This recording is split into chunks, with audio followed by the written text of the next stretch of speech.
And good afternoon, everyone. Welcome back to Game 6 of the 2018 TCCAA Region 7 baseball tournament here at Chattanooga State. It's a beautiful day.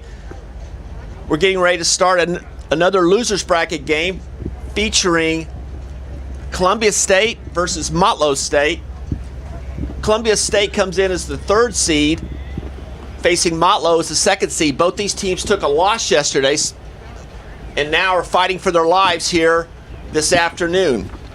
Real quickly, the lineups for you, starting off with Columbia State. Leading off at shortstop is Hayden Adams. Batting second is the center fielder, Bryce Giles. Batting third, the second baseman, Elliott Curtis. Batting fourth, the third baseman, Justin Carlin. Batting sixth, the right fielder, Ethan Cady. At first base, Daniel Freeman. The DH today is Dorian Berry. Catching is Alex Vasquez. And batting ninth is the left fielder, Devin Simlar. On the mound for Columbia is Cameron Williams. And for the Motlow State Bucks, leading off is the center fielder, Nathan Sanders. Paul McIntosh will be your catcher, batting second. At first base, batting third, Troy Weatherly. The left fielder, Colin Smith. Batting fifth, the third baseman, DeAndre Pitts. The DH today is John Mangini. The 7-hole hitter is Jake Cheney, the shortstop. At second base, Patrick Music. Batting ninth is the right fielder, Paul Rahman. And on the mound, Kobe Foster. Real quickly here with fielder Dennis. Fielder, give me some information on the pitcher here, Kobe Foster. Yes, Kobe warms up right now. He's appeared in 17 games, 7 games started, 8-2 on the season, 4 saves. Here's the number that jumps out to me: 94 strikeouts, 22 walks, and has a 3.96 ERA and a 13.2 Ks per 9. So this is one of their horses in the bullpen for Motlow, and he wants to get the Bucks going here in this elimination game. Yeah, as I mentioned, Columbia is coming in as the 3rd seed and Motlow is the 2nd. This is exactly the matchup and the time of the tournament that they expected to be playing each other. Hopefully they were looking to be playing tonight, but that didn't happen. And now they're fighting for their lives, and this should turn out to be going to be a very, very good game.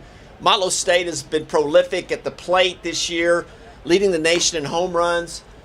We'll talk about them when they get to the bat. Columbia State consistently have been a very good program and a good, strong hitting club. We're going to find out kind of how they rebound from a tough loss yesterday against Volunteer State. So, looking forward to a really good ball game here. Yeah, Motlow lost yesterday at Chattanooga State, and there's a lot of similarities between Chattanooga State and Columbia State in the way they play. So, Motlow may be just having a do-over of last night's game right here, as they're going to be just looking for Columbia's going to be looking to take advantage of the Motlow mistakes and making sure that they're playing, dotting their I's and crossing their T's defensively and offensively. Yeah, Foster comes in, the Motlow State pitcher, the lefty here, and he was just named a first-team all-conference. So it's kind of surprising that he didn't hit the mound last night. Yeah. But I think, once again, it's a situation where Motlow State was probably looking a little bit past Chattanooga State and hoping that he'd be pitching tonight in this type of a game against their Columbia State or Ball State. Yeah, usually you put the ace on the mound of that first game. 94 strikeouts, 8 wins, 4 saves. That's pretty stellar for Mr. Foster on the mound, and a 3.96. But they elected to go with Walters, who also is in 3.95, so a quality pitcher in his own right. So here we go with the first pitch by Foster to Hayden Adams. It's a ball on the outside corner, 1-0. Hayden's a shortstop.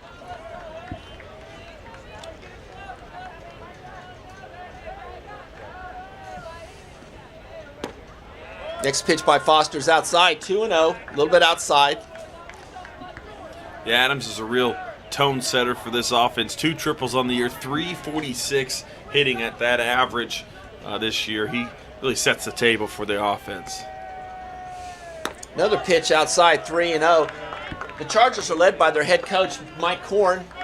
Once again, like I said, they're just a really fundamentally sound team, a scrappy team. That's what he brings to these tournaments.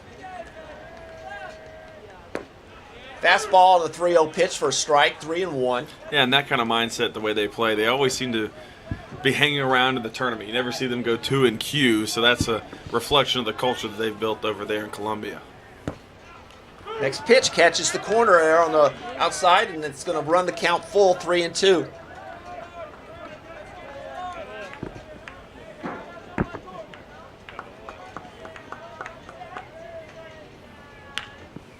And the ball's hit down the line, and that is going to fall fair.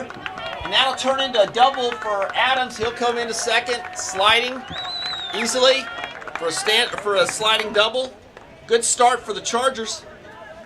Yeah, nice piece in there. 3-2 pitch goes inside. He drops it right on the line. We saw last game. There's some plays close on the line for Dyersburg and Jackson State. Sorry. So nice piece of hitting there by Adams to get the line going. Well, here we go, and that'll bring up the second hitter, the center fielder, Bryce Giles. Giles was also named second team all-conference in the outfield. Handful of Columbia State Chargers made the all-conference team, and we'll try to nail them to you when each of them come up. Foster setting up and coming here with the first pitch, and a attempted push bunt there by Giles, trying to move that runner over to third.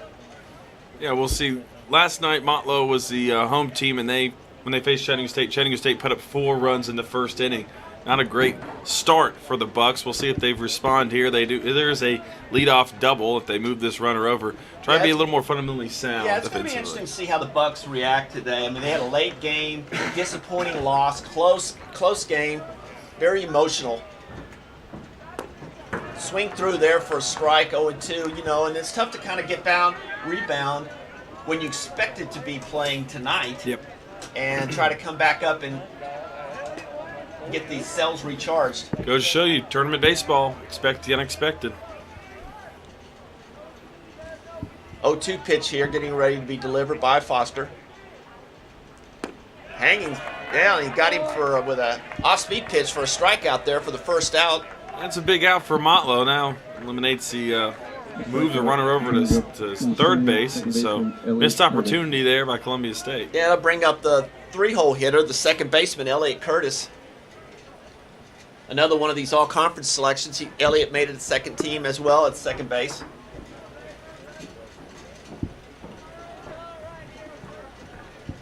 Lefty on lefty here.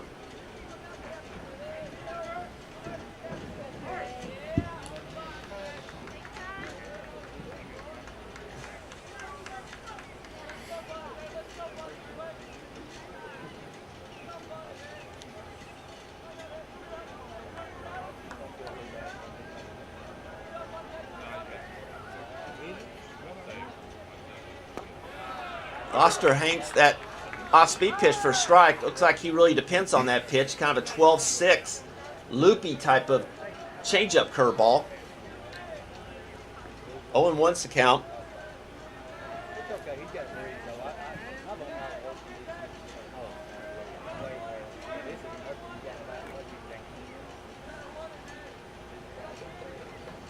Next pitch is roped by Curtis. And that is gone there. 2-run home run for Elliott Curtis over the right field fence, and the Chargers are quickly up 2-0. Nice piece of hitting there by Elliott Curtis, kind of giving Motlow a taste of their own medicine, known to be hitting home runs, are the Bucks. Curtis, that's his 11th home run on the season, just turned on a pitch inside. Got to tip your cap to him. Good start for the Chargers, and that's kind of what happened with the Bucks last night, getting behind quickly. But now that'll bring us up to the 4-hole hitter, third baseman Justin Carlin. Carlin also second team all-conference at third base. These Chargers, they're tenacious. Foster brings a fastball a little high for a ball. 1-0.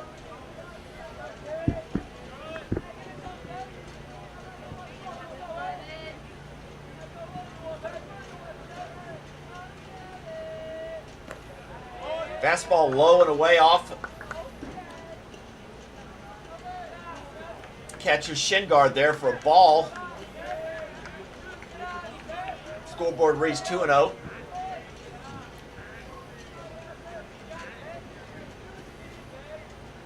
Another loopy curveball there by Foster for a strike, 2-1.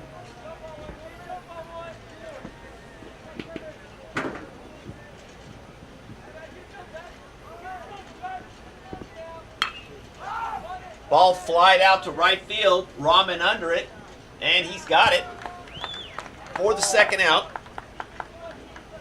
Yeah, just got under that off-speed pitch. He saw what Curtis did and pulled one to that side of the field. Thought he could maybe get an opportunity opposite field. Just got under. Up the bat, number 22, And now to bring up the 5-hole hitter, Katie.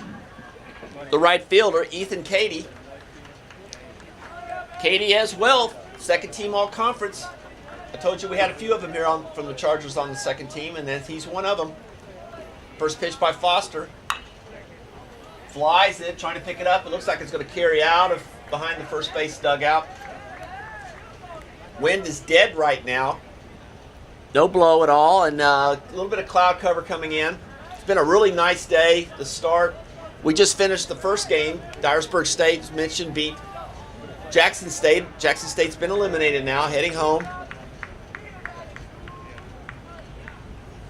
Oh, second pitch was swing and a miss there on looked like a changeup, making 0-2. Foster's way out ahead of Cady. Dyersburg's going to sit now and wait for the loser of tonight's last game between Chattanooga State and Ball State. Fastball's fouled off directly behind the screen. So after today, we'll be down to 6 teams. And keep on whittling down the process each day. We have 2 more games after this one, so full day of baseball.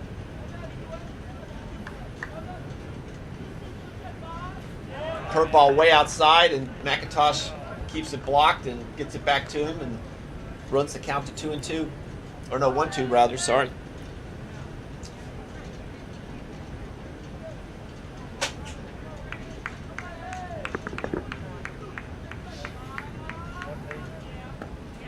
And a swing and a miss will be the third out. Bucks will run in and get ready for their first at bat. After a half an inning, 2-0 Chargers.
Okay, and we're back here at the bottom of the first inning for the Bucks. I'll give you the defensive alignment real quickly for the Chargers. Out in left field is Simlar, center field Giles. The right fielder is Cady. At third base is Carlin, shortstop Adams, second base Curtis, first baseman Freeman, catching is Vasquez, and on the mound for the Chargers is Cameron Williams. Fielder, what do we have on Cameron Williams for the Chargers here? He's got 10 games started, 3-3 on the year, 54 innings pitched, 44 strikeouts, 24 walks, and a 4.3 ERA. So this is one of the number 2 here, number 2 of the 1-2 punch with Fogue for the Columbia State Chargers. And he's going to face a potent Bucks lineup here coming up, and leading off will be the center fielder Nathan Adams. I'm sorry, Nathan Sanders. First pitch is on the outside corner for a strike, 0-1. As I mentioned, I teased earlier, this Motlow State lineup is loaded with big swing hitters, and that's the first pitch is hit deep to center field, but he's drifting with it, and Giles covers it for a fly out for the first out. Yeah, you hit the nail on the head. 97 home runs as a team, and the team as a whole is slugging at a .543 number. That's pretty astounding. So this is a high potent offense. You don't want to give them any cheese balls. Well, here comes the first of some of them right here. Batting second is Paul McIntosh, the catcher.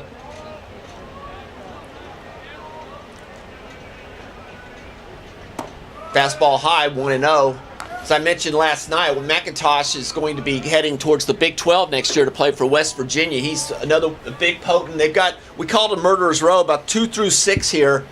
Yeah. Really get their cuts. Yeah, they mighty hacks, and they swing it, and they fall out of the batter's box. But you know, when they connect, it'll go over the trees. Yeah, on a day like this with no wind. But last night we had to see it at night. It was kind of hard to pick the ball up, so it'll be kind of interesting here to see during the daytime how the ball flies. Good pitch. Oh, off-speed pitch. Nice job there for a strike, 1-2. Caught it looking. McIntosh on the year, 16 homers, 47 runs batted in, and his OPS is above 1,000. So he's hitting the ball and seeing it well. Good pitch. Oh, we thought we had a called third there, and the catcher did bounced out. Can't rightly blame him, but the most important person didn't feel that way and calls it a ball. Got a 2-2 count. Check swing. Did he hold? Guess he hit. No. Yeah, no swing. So we go to a full count.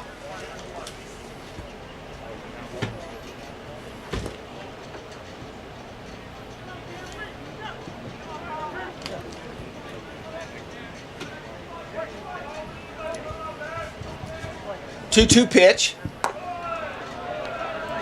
High on the off-speed pitch for a ball, so run it full. 3-2.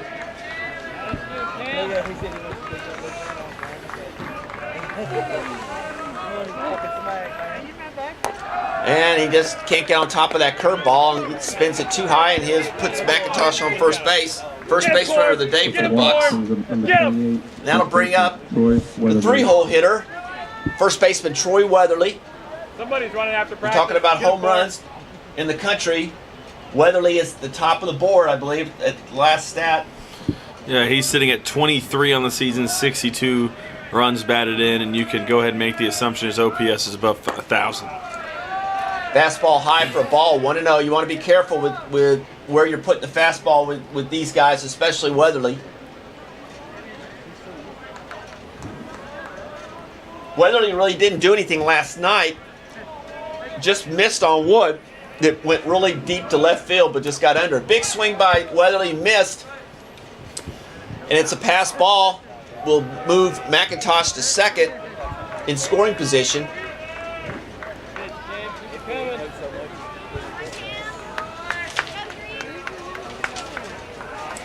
Zach Williams is trying to get a feel for his curveball a little bit still. It's early. He's been spotted a lead. Like every inning's going to be a bit of a challenge with this lineup, though. We saw that last night. At any moment, they can deliver some runs. Fastball way inside for a ball, 2-1. Yeah, we saw Keegan Fogg throw really well yesterday for Columbia State. I think if even he was out here, he would be having some trouble with this lineup. It's just one of those lineups that you really just can't take a break from, and we saw Kyle Nunn end up throwing 7 walks, but he got out of enough jams to where he kept Chattanooga State alive. Yeah, it had to be frustrating for Motlow State. They had plenty of runners on base pretty much throughout the game and just could not get that one hit they needed to break a game open. And then Chat State was able to kind of break the game a little bit at the end there and hold on for dear life to win the game. 2-1 pitch coming up here. Fastball skied up into the outfield. It's like Katie's got a beat on it, and yes, he does for the second out. It almost looks like it could have been the second baseman's ball, but there's enough time in the air that Katie was able to come up under it and make a play because Whether he's, boy, what another swing. When he gets it, it goes higher. You're right. we could have went to the restroom and came back and would have still been in the air. And that'll bring up the cleanup hitter, the left fielder, Colin Smith. Heads up, third base. Yeah, we saw a couple of smokers hit by Mr. Smith there down the third base line last night.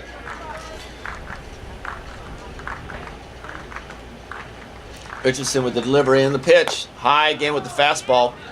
1-0.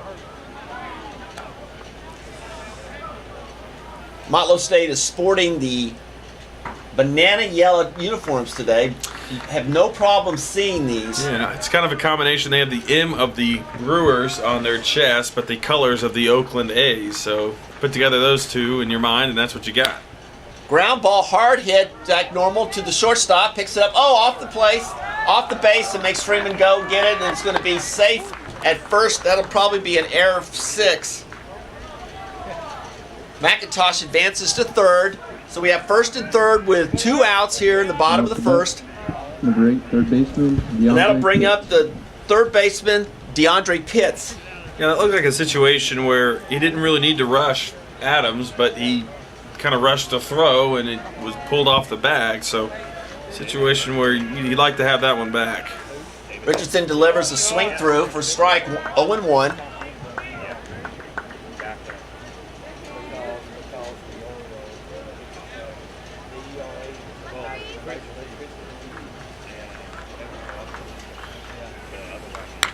Oh, hanging curveball will play to single to left field. Similar will try to get it in, and that'll play to run, and we're down 2-1 count here. Nice job of hitting by Pitts with 2 outs. Yeah, it's kind of slapped the barrel out there and was able to make good enough contact to get down. That's where that air comes back to bite you. And that'll bring up the DH, John Mangini.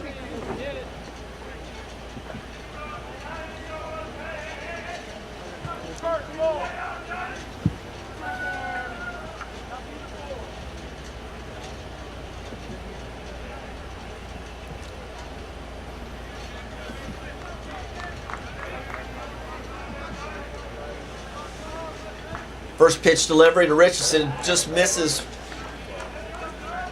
with a swing there for a leadoff strike. Mangini was just on it. These Bucks, man, they're going to get cuts. They don't take too many pitches. We're going to see a lot of motion. Challenge on Richardson is just try to hit his spots.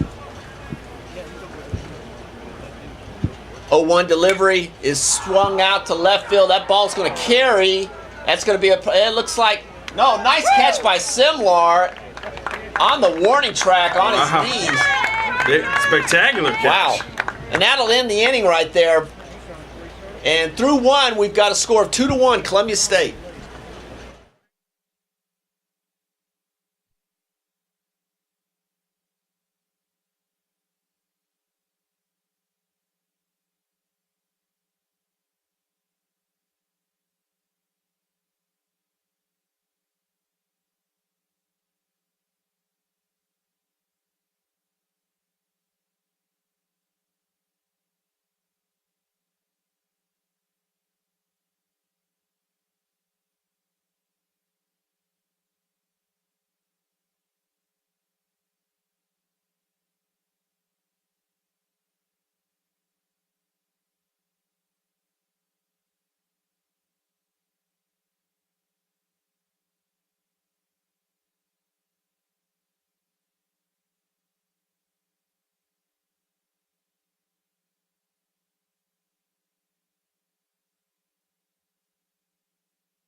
Off the second, number 20, first baseman, Daniel Freeman. Back up here to the top of the second now for the Chargers.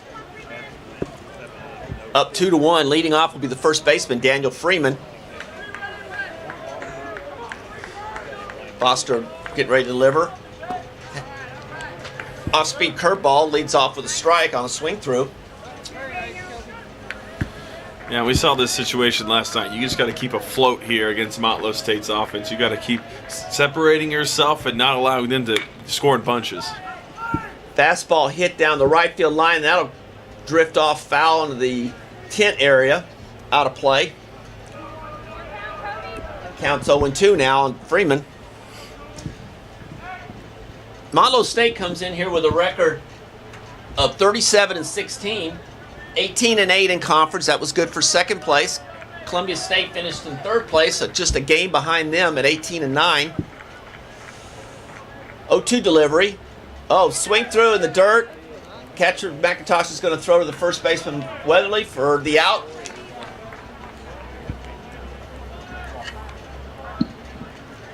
With the strikeout. They'll bring up the DH. Number 4, DH, Dorian Berry. Dorian Berry. Berry's a freshman from Antioch, Tennessee. I believe right outside the Nashville area, or where, inside the Nashville area. Mookie Betts is from. Is it really? Boston Red Sox. Well, good lineage there. Foster's going to start off with the 0-1 or the first pitch, and that's a ball high, 1-0.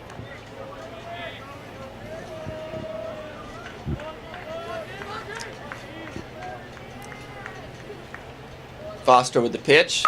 Oh, bunt down the third base line, and they're going to let that go foul. Very smart by Pitts.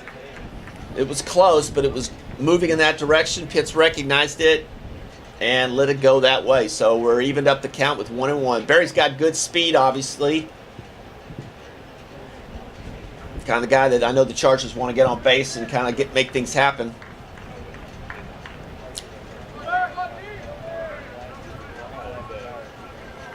Pushes Weatherly up a little bit at first base and Pitts on the third base. Yeah, we saw right on grass level. We saw Berry hit a triple last game against Ball State, so he can move on the base path. One of those lollipop curveballs that just misses for a ball, 2-1.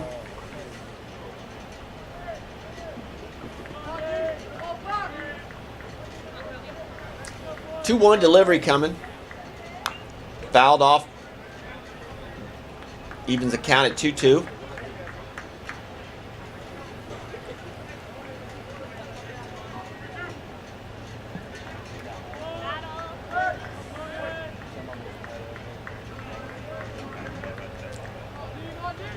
Two-two delivery. That off-speed pitch is grounded foul down towards the third base dugout. Berry's fighting with him. Looks like that's Foster's pitch, is that kind of that slow, loopy curveball. He'll probably go in with something fast, hard with his fastball to try and get that timing and rhythm thrown off of the hitters. 2-2 pitch. And that's going to be a base hit down the line, just past Pitts. Smith's going to chase it near the tarp. He's going to get it. That's going to be an easy stand-up double for Berry with one out here. Ended up being on second base either way, but that was very close to going into the tarp and being a double. Exactly. And that'll bring up the catcher for the Chargers, Alex Vasquez. Runner on second now with one out.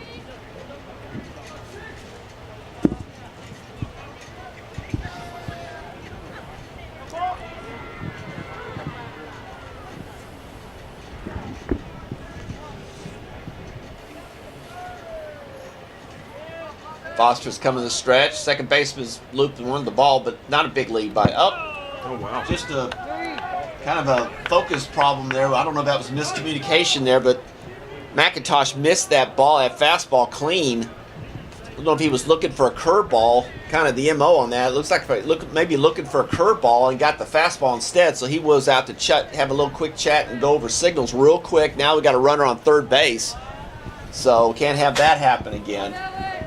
Well, if it bounces off as hard as it did right there, he may not be able to make a play at the plate. That's true. Got to feel kind of bad for the backstop there. Just wore a fastball. 1-0's the count here to Vasquez. He's going to call time.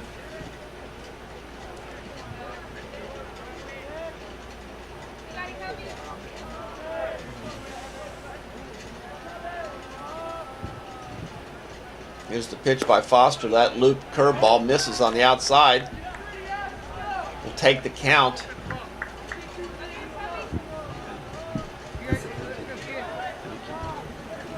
The board shows 2-0. Not completely convinced it's 2-0, but maybe.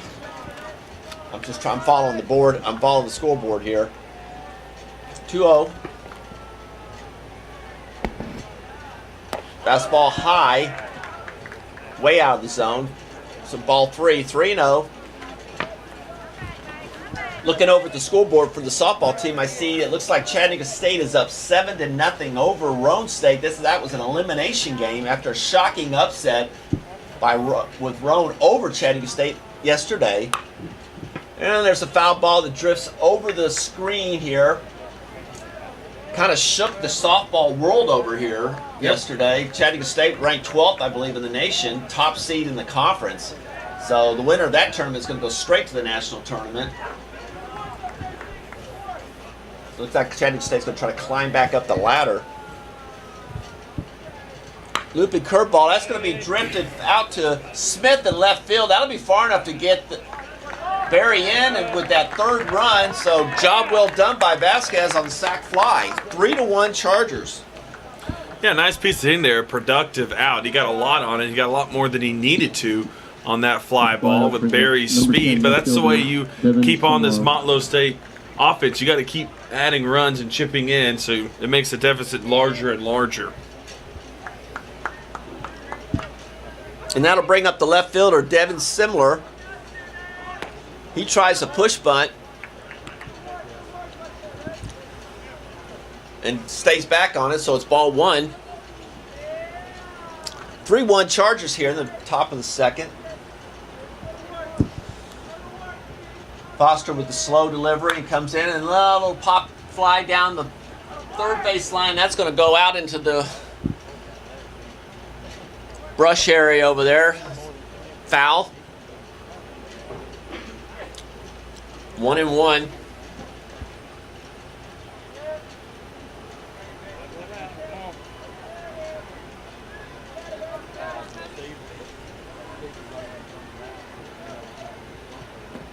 Swing through on the fastball. 1-2 is the count.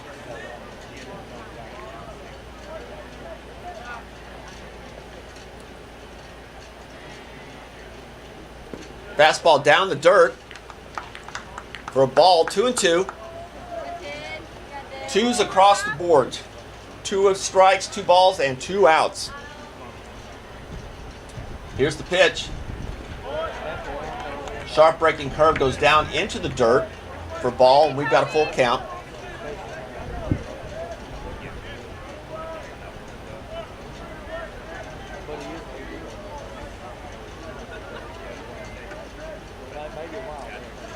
Full count delivery by Foster. Yeah, a check, and we'll see. It looks like he did go. He believes he did, yeah, and it's going to be, the ump didn't signal, but the first base ump said yes, he did, which is strange. Normally the ump would have to ask for that, but yeah, I guess you have to do that. So anyway, that will be 3 outs there for the Chargers, and we'll head into the bottom of the second inning. Score is 3-1 Columbia State.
And here we are, ready to start the bottom of the second inning. The Bucks coming up for their second time up here, and leading off is going to be the shortstop, Jake Cheney. Jake Cheney.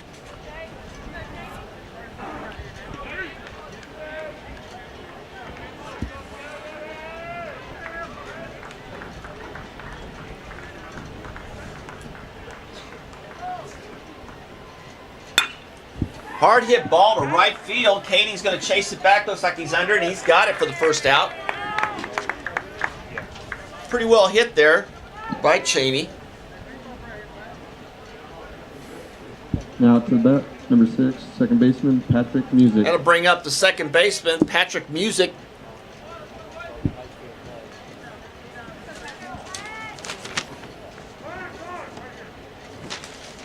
Williams moving along. That's the kind of outs he likes to give. First pitch. Try to get a quick inning here. Here's the delivery by Williams. Is a ball outside high on the fastball. 1-0. 7, 8, 9 hitters here.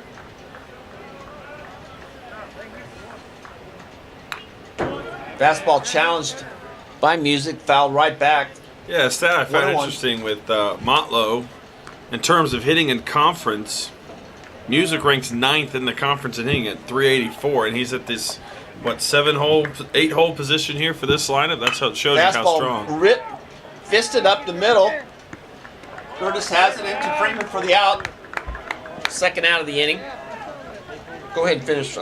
No, it just shows you how potent this lineup is. Yeah, that'll bring up the 9-hole hitter, Paul Rahman. the right fielder, Paul Rahman.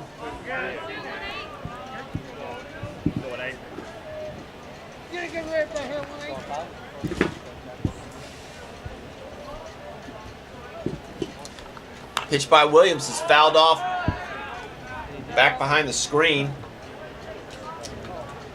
Gets ahead to count 0-1, and that's what you got to do with this kind of lineup. You got to try to get ahead where you can manipulate and the pitches you want to make, have the batter be in defensive counts. 0-1 to it is fisted to the third baseman. Nice play by Carlin and to Freeman easily for the third out. Quick inning by Williams, and that'll move us to the top of the third. Columbia State still leading 3-1.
Number 19, Adams. And moving into the top of the third inning here for the Chargers, leading off will be the leadoff hitter, Hayden Adams, the shortstop. Adams had a double first time up. Foster starts him off with an off-speed pitch for a ball, 1-0.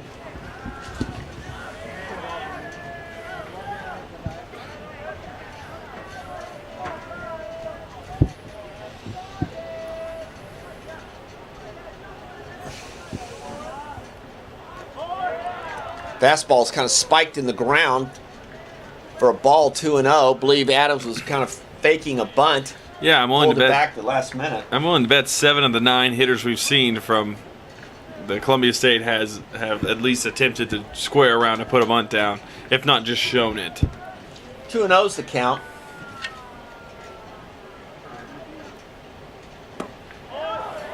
Fastball up and in for a ball, 3-0.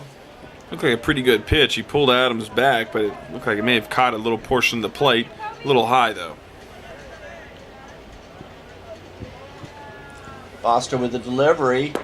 Fastball in on the crisp 3-1 count. Now 3-1 to Adams. Good hitters count here. Top of the third. Fastball for a strike. Once again, Adams kind of showed bunt.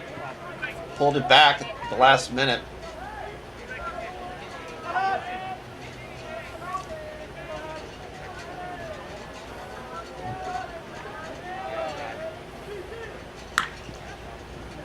Fastball screamed down the third baseline foul. About 5 feet foul for a strike, though. Will take us to a full count.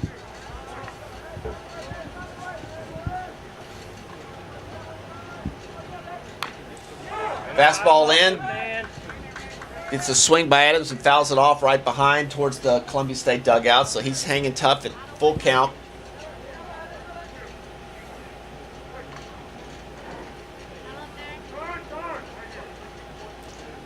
Adams asked for time. A nice bumblebee right in front of us here. He wants a seat. And thankfully, he can't get in here. I think he wants the air conditioning. Wow. Could clear out the whole press box right there. 3-2 pitch. Once again, Adams fighting off those inside pitches. Looks like Foster wants to work inside to Adams.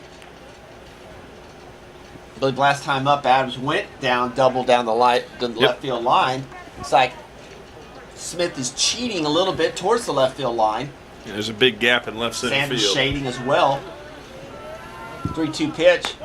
Floating is high. Floating off-speed pitch is high for a ball. So Adams coaxes a walk to start the third inning.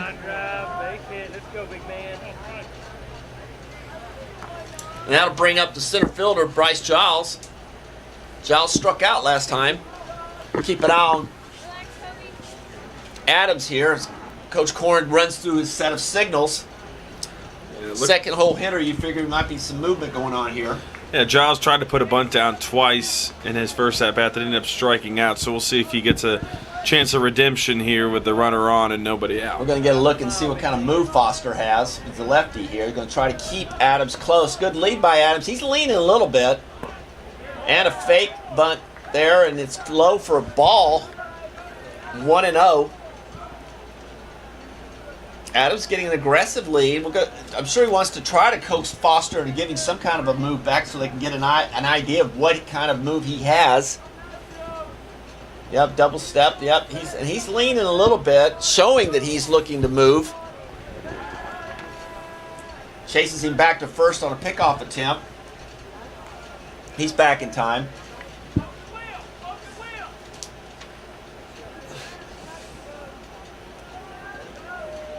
It's not a guarantee that any left-handed pitcher's automatically got a great move. So,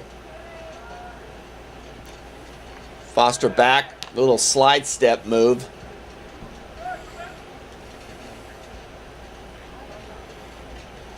It's an invaluable tool or a valuable weapon that a left-hander can have if he develops a move, though, trust me. Well, we saw last night with Kyle Nunn, the lefty for Chattanooga State, a lot of throwovers, ended up getting a couple pickoffs.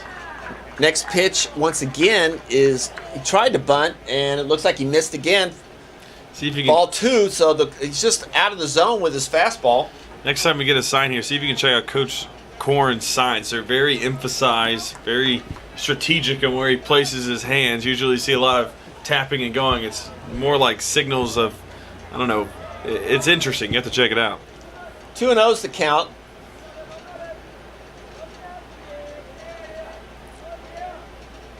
Fastball way high, way out of the zone, 3-0. Yeah, and another thing is Coach Corn really wears the grass out down there in the third base box. And he's out of the box. He's practically in the batter's box with Giles. Want to make sure a lot of movement. Exactly what he wants him to do. Yep. But he's back, working back towards the box where he was supposed to be in the first place. If he has a pedometer on, he's going to meet his step count. He's definitely active over there. 3-0 is the count now. I don't think the runner is going to be moving. And you definitely don't want to get picked off on a 3-0 count.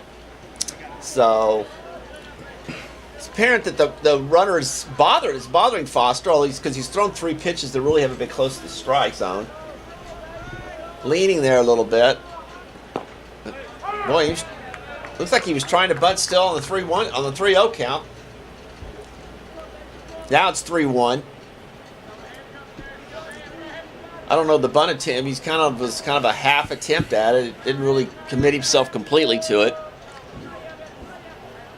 Excuse me. 3-1 count here with nobody out.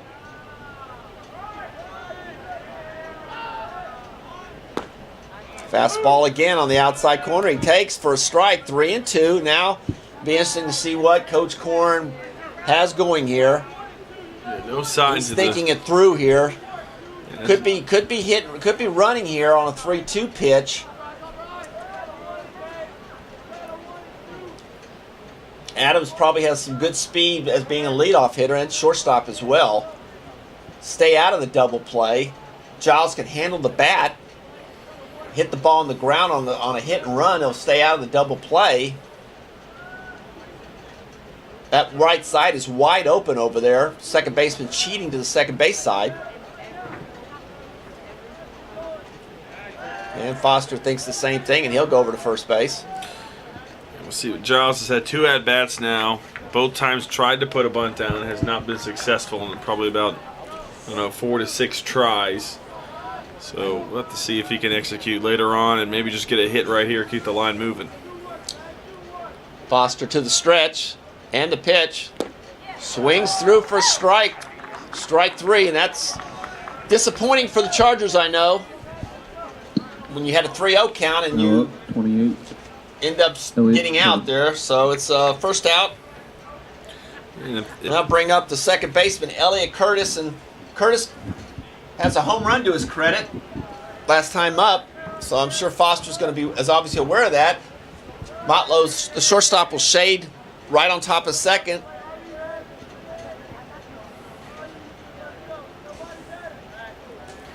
That might be the good move by Foster there. A little bit of a leg kick and then move over to first base.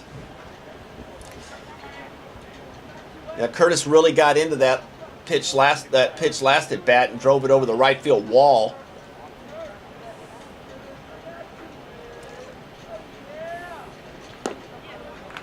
That loopy curveball, and Curtis swings through it for strike 1.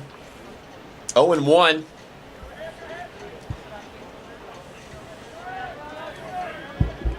I think for what I can tell from Foster, that curveball really sets up his fastball, makes it look a little bit quicker. And he's off.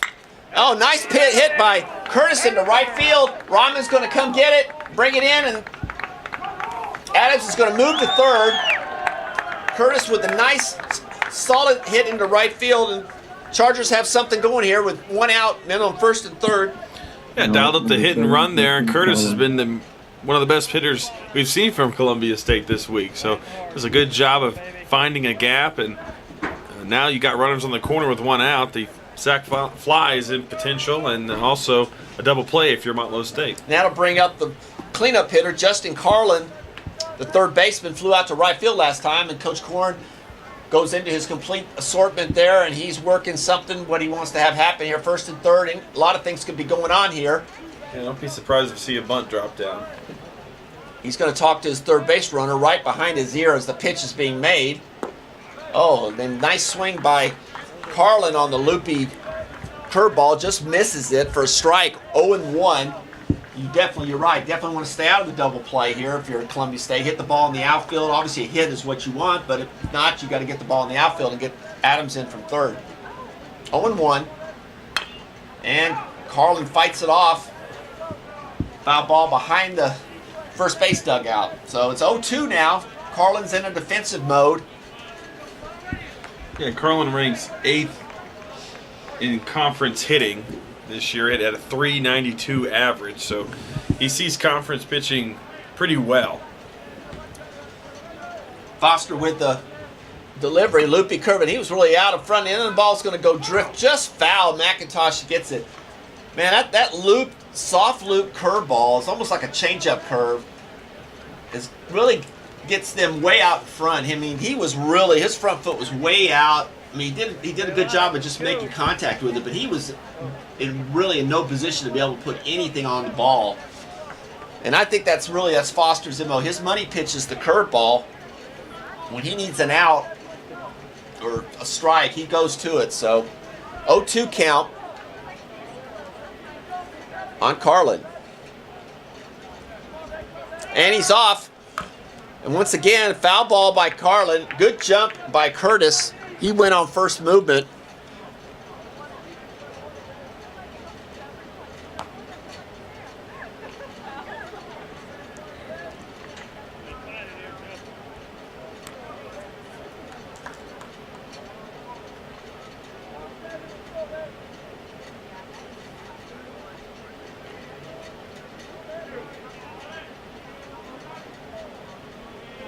Oh, 2's the count here.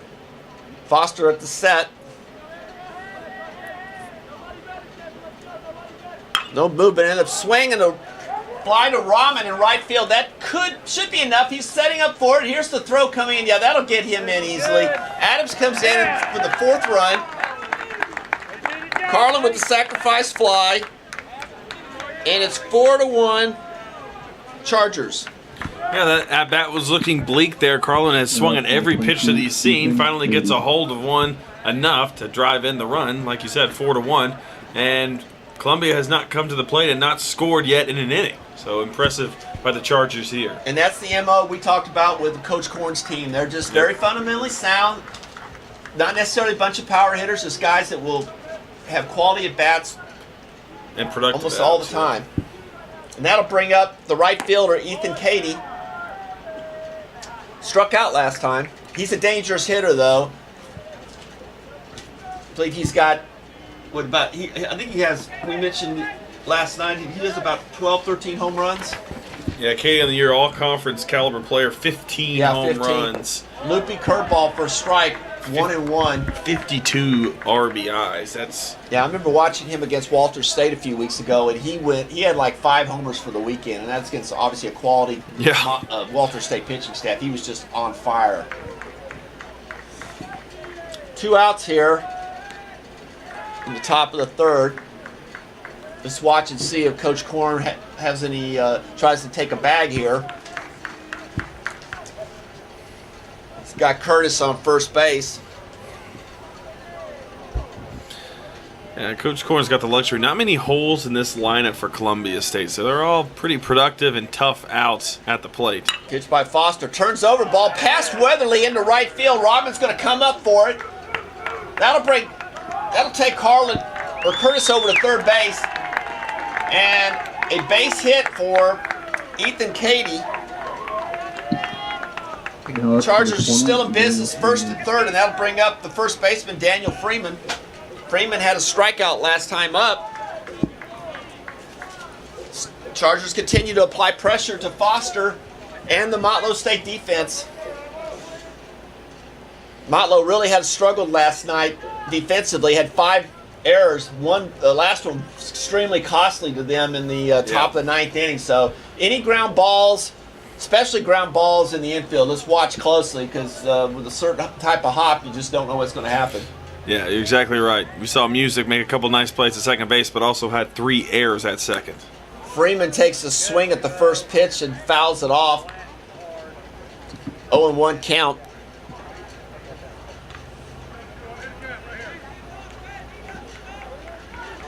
I mean, errors are a part of the game, but when you start putting down 5 errors in a game, that's not what you're looking for.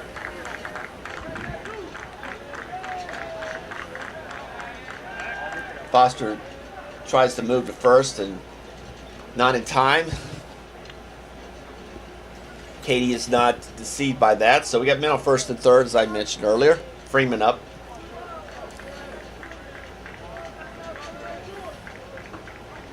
Swing by Freeman in the hole by short. He went right through his glove. And here we got the play to 3rd, and we're going to see out. No, he's going to be there in time, and Freeman moves over to second base. Good base running there. So we got men on 2nd and 3rd. 2 outs. Another run plates for the Chargers, and it's 5-1. Number 4, Dorian Berry. Yeah, Columbia just kind of chipping away and adding runs, and now you got Dorian Berry up, who's already hit the ball extremely well today. And like you said, good base running by the Chargers, just taking advantage of opportunities. And now you got 2 runners in scoring position, and a base hit will most likely score both those guys. Yeah, Berry had a double last time up. Yeah, he's seen the ball really well to the pull side. Yeah. You know, that was a tough. I mean, the ball was a little bit of the hold on the right side of the shortstop, but definitely was. It didn't need to go into the outfield. No, yeah, you could have knocked it down. Yeah, But he was there. He just. I mean, he wasn't going to get. I don't believe he was going to get the runner either at second or first base, but didn't need to get the ball go through his glove into the outfield. the fact that there's runners on second and third shouldn't be the case for Motlow right now.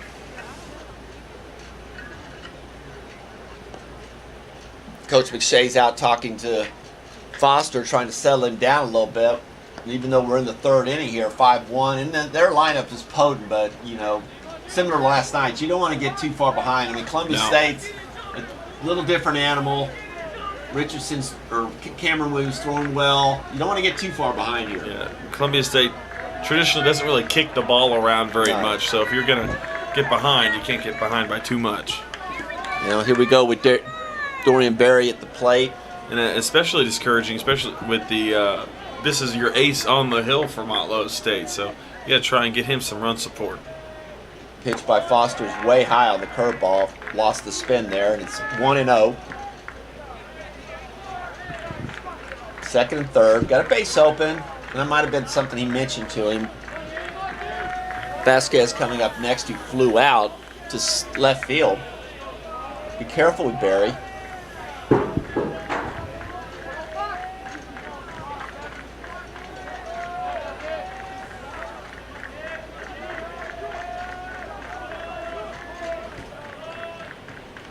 Fastball high, 2-0. He's having a little bit of problems now with his command.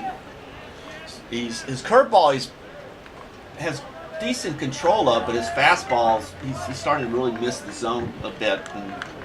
And the fear with Berry here is he's got a lot of speed, so ground ball could score a run. He could beat it out at first. There's the fastball. Good cut by Berry on the 2-0 pitch. Really good cut. Just missed it. 2-1. Coach Corn once again moving down between third and first, working on his hip shift, trying to, I guess, communicate to the batter. I don't know, but he's working on shifting his weight. 2-1 pitch. Ooh, way inside. Didn't hit him, but brushed right by the jersey, but didn't catch it. So runs a 3-1 count. Possibly looking for a curveball here on 3-1 pitch. But once again, you got to be careful. Yep. It's good hitters count here. Yeah, this whole inning started with a Hayden Adams leadoff walk, and that kind of built this rally going. So it goes to show you, get that leadoff man on, good things can happen. A little bit of movement going on with the Motlow State bullpen right now. 3-1 pitch is low for a ball, and that'll load him up. Big man. That'll bring up the catcher, Alex Vasquez. Number 6, Alex Flew Vasquez. out to left field last time on a sac fly. Movement in the bullpen for the Bucks, and it looks like it's number 33, Run. Justin Parker. If the roster is correct, and I'm trying to see those numbers reflect off that that yellow. I think it's 33. Full bases loaded, nowhere to go with any of them, and Foster needs to make something happen right here with 2 outs. And Vasquez to the plate, and he's going to call time. Yeah, last time Vasquez was up, he had a very productive out that hit almost towards the warning track. So if he can get a hold of one, he's been able to pull the ball rather well. As it looks like Coach Corn is halfway to home plate. He's mentioning something here. He's discussing about I think about the pitcher's delivery. Ground ball. That's a tough play there. Nice play by Foster. Whoa, nice play by Foster. He grabbed it himself and kept his momentum going right to third base and saved the Bucks there. And that's a third out there, but the Bucks strike for 2 more runs, and after 2.5 innings, 5-1 Chargers.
Number 20, Nathan Sanders.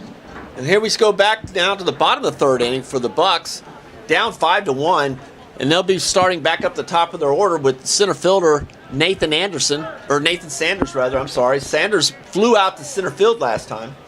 Yeah, not all is not lost for Motlow State. You're in the bottom of the third inning, and now you've got your murderer's row on deck. So you got to have some positives here. Yep. Williams delivers the first pitch for a ball, 1-0. You're right. I mean, they just need to get a couple of guys on base and let their boppers go to work.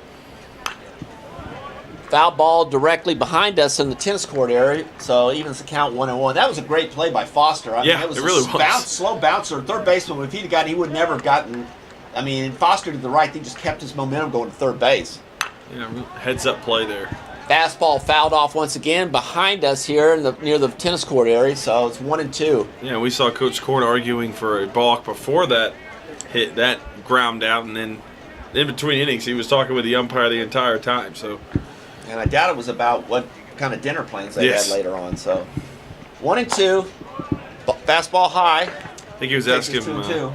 He was asking him what's in the hospitality room. Maybe so. and we could have asked us, and we could have told him there's a whole lot of selection. I don't know. I mean, fastball grounded foul down the first baseline. You want a little nitbits of fruit, or maybe a blueberry muffin. One of those. Now this is where Motlow's got to get going. The leadoff man, Sanders. He hasn't had a great week thus far. If he can get on base and allow the big boppers to get going, then maybe they can build on their offense here. Fastball misses outside for a ball. Full count.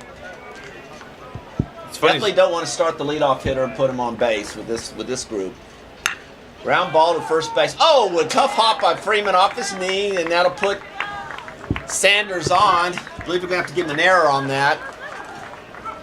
They give him the kiss of death by saying traditionally don't usually kick the ball at Columbia State baseball. Yeah, no, it's funny these tournaments. The whole season, you hit extremely well, and then you get into this atmosphere where there's a little more added pressure, and sometimes the swings aren't as crisp. So we got to see if Motlow can make the necessary adjustments. They've got the talent to. It's just do they have the focus and fortitude? Well, speaking of talent, here comes the beginning of the row here. Paul McIntosh at the catcher. Walk last time up.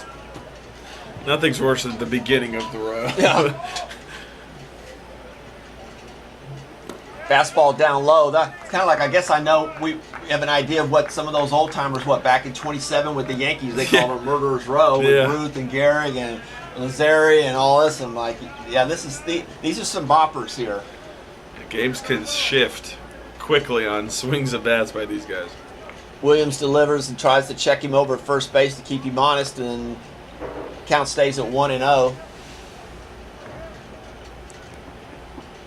Looks like that Chattanooga State game was over already. Must have taken care of Roan State. Looks like there's some warm-ups going on. The scoreboard's clean.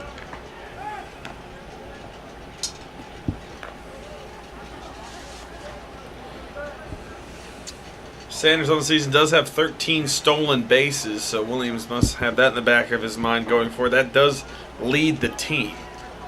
Something to keep an eye on going forward. Fastball fouled off behind the plate. It doesn't surprise me that Motlow doesn't necessarily have huge stolen base figures. When you've got guys that, they're a base-to-base, station-to-station team, so that's not something really shocking by any stretch of the imagination based on the club they've got this year. And it's only been 2 games, not even half of a game here, but I haven't seen a whole lot of good contact out of this part of the lineup. I think McIntosh has an extra base hit, but other than that, not a whole lot. Fastball out for a ball, and Vasquez quick throw over to Freeman, not in time. Yeah, you're right. They played late at night last night.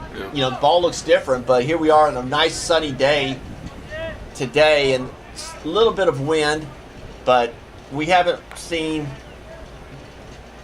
the Motlow for the whole year. But you know what? Kind of back to what you said earlier. Tournaments bring out different aspects and different people, all in different ways, and plus they're the pitchings they're facing and all that. So fastball misses down in the dirt on the outside and runs the count to 2-2. It's just a situation where it's not where you just say in your head, well, there's another game next week. There's another series next week.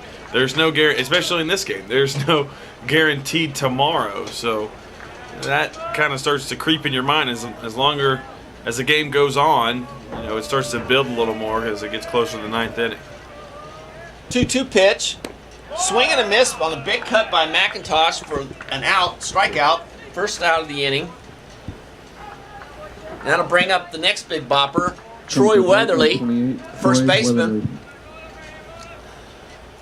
Weatherly flew out to right field last time. You're right. I mean, the clock is ticking. Yep. We talked about that even with Dyersburg State earlier. Quality team. Not that anything about taking anything away from Jackson State, but Dyersburg State. They were the fourth seed. Fourth seed and two-time defending champion, and they were kind of scuffling along. Yep. And for about a half of a game at least, facing a really tough pitcher, and fortunately got some breaks go their way, made some solid hits, and got through that game. And moving on, another pickoff attempt. So, I mean, we've seen tournaments in the past where, teams that shocking defeats. Teams that had accomplished a lot during the season and got there, and within 48 hours were heading home. And teams that just sleepwalk through the tournament, just offensively. And it happens all the time, and you got to try and find a way to wake up. Pitch by Williams is fouled down to nice play. Third base coach McShay handles it cleanly. Ball's thrown back. 0-1's the count. It's frustrating for a coach, I know. I mean, you see the stats and you think, okay, this is what I'm bringing to the tournament, but it just doesn't always work out like that. And sometimes all the pieces fall together, and still, you do exactly what you've been doing. Fastball swung through by Weatherly out of the zone for a strike, 0-2. Weatherly a little bit aggressive, and he is an aggressive hit swinger, obviously, with the home run stats he has. Weatherly, I believe, is going to Faulkner University next year, located in Montgomery, Alabama, a quality Division II program, I believe.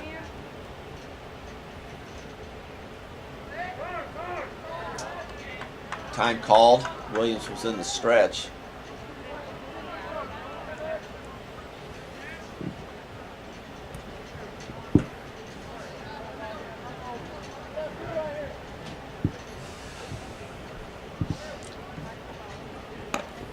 Pitch is high and outside. Vasquez goes to first quickly, not in time. Trying to keep Sanders close as possible.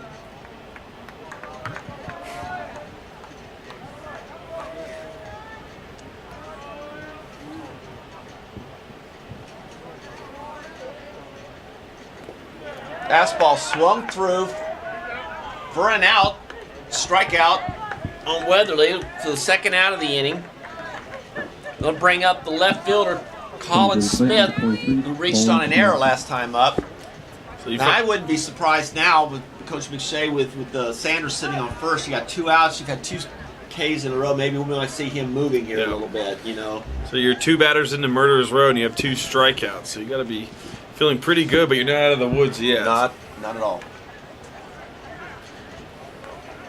Williams has looks to be a good velo on his fastball, and he's got a good hook, so he's giving problems to them. Fastball low for a ball, 1-0. Next game after this is going to be the top-seeded Walter State Senators, number one in the nation, versus the Cleveland State Cougars in a winner's bracket game. Fastball skied way up in the air. Freeman's going to camp under foul territory, and he's got it for the third out.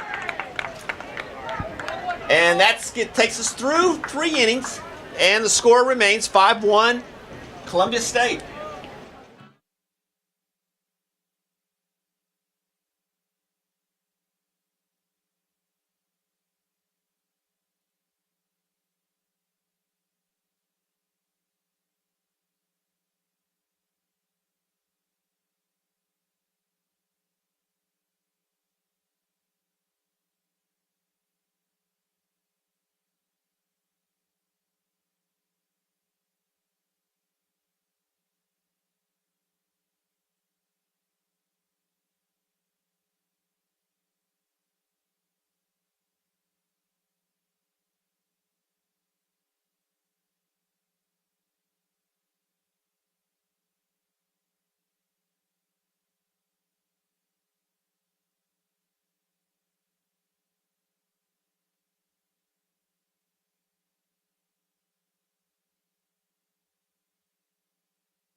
Number 10, Devin Similar.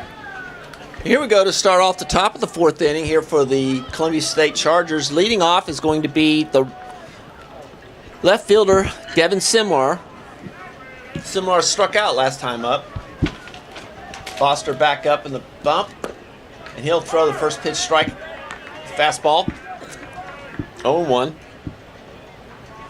Simlar, the 9-hole hitter. Fastball swung up the middle for a clean base hit. Good start for the Chargers. Good start for the Chargers again. Well, every inning they've come up to the plate, they've had the leadoff runner on. Now up, number 19. So at least 3 of the 4. So if you're doing that, you're able to get some runs, and like they have here, 2-1-2 when they're at the plate, 5-1 your lead. The Chargers, it's looking like one of those games that they're kind of controlling the pace, if you will. Brings up the leadoff hitter for the Chargers, number 19, Hayden Adams, the shortstop. Adams is 1 for 1, walked last time up, but had a double first time up to start the game. Foster's going to hit a loopy curve for a strike. Looked like Adams was trying to bunt. Once again, we're kind of similar to last inning. We're back in this man on first and nobody out. And Coach Korn's working the signals here. We're going to see. Chances are, I'm sure they're looking to bunt. They're just having a hard time bunting. I mean, that curveball's giving them some problems trying to. Foster's going to move him back to first base real quick. I know Coach Korn has been preoccupied with Foster's handling of the ball or move to first base, so he's tentatively watching him closely. Good lead by Simlar. Here's the pitch by Foster, a loopy off-speed pitch high for a ball, 1-1. It seems like a kind of pitch, if you're able to pick it up, you should be able to get a pretty decent bunt off of that. It's so high and outside, if you're trying to go to the first base side. Good lead by Simlar. Foster's looking him over closely. Here's the pitch. Once again, a fastball not executed on the bunt, so he's behind the count, 1-2.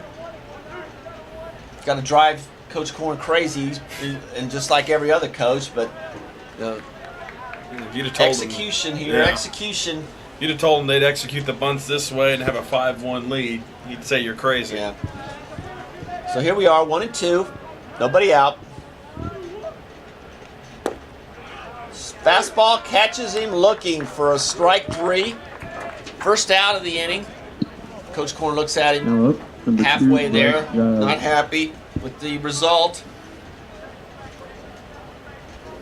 And that'll bring up the center fielder, Bryce Giles. Giles has struck out twice, so he's had some struggles with reading Foster and his pitches, so he's trying to right the ship here. Simlar with the lead. Once again, trying to bunt. They just are not able to put any bunt. That bunt is way foul. That curveball is giving them a lot of problems executing. You see what Coach Korn does here to offset that, if any. I mean, the right side's wide open. Second base is knowing he's going to cover second base, is leaving that area wide open. Be honest with you, with the Foster's off-speed loopy curve, it's easy to go right field with that pitch. Yeah. You know, if a smart hitter, a good hitter that knows how to do that, you just throw your hands easily over there and hit it. I mean, it's almost like a simple base hit. You saw the ground ball that got past Weatherly that ended up scoring some runs or moving some runners. So something like that could be. Simlar's off. Here's the throw by McIntosh, and he's going to be safe. Simlar knocked the ball, I believe, out of the glove of Music. The good throw, the ball was there, bang, bang, but Simlar did a good job of sliding and taking that ball out of the mitt. So Chargers accomplished what they wanted to do anyway. 1 out with the man on second. 1-1's the count.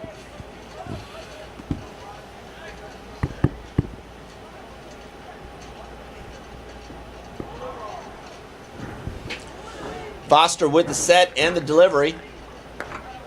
Another loopy curveball for a ball, 2-1.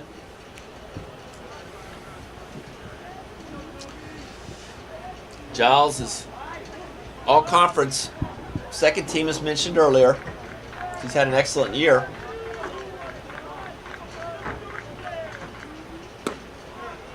Pretty good pitch by Foster on the inside corner on the fastball. It didn't get the call, but you got to come inside when you hit that. When you've got a soft off-speed curveball like he does, he's got to also have them honest on the inside part of the plate too. 3-1's the count. Got a base open. Not the end of the world if he does put him on. And there they do call a balk. Let's see, the base ump called the balk. Now let's see what happens. Okay, the base ump called the balk. Kind of looked at the home plate ump, and so we've got a runner on third now. Yeah, that changes everything now. Look, Yeah, the now infield's coming Motlow in. State's going to run in here for the inside to can't afford, don't want to give up any more runs. So we've got a 3-1 count with one out here. Great opportunity for the Chargers. Wow, swing through on the fastball. Boy, that must have been a really good pitch there. Disappointing. Giles needs to get this ball into the outfield. He knows that. Strikeout is definitely not what they need.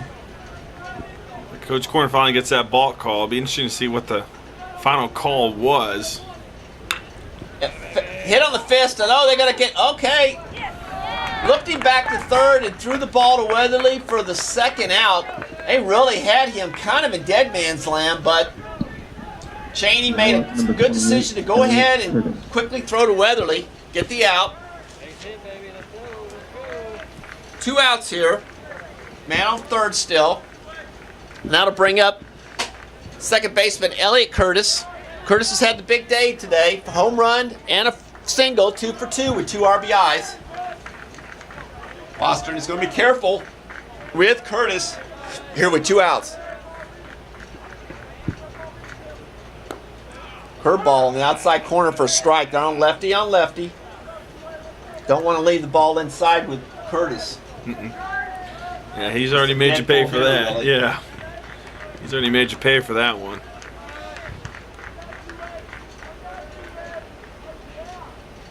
Nice loop curve again. Caught him looking 0-2, so he's in the hole.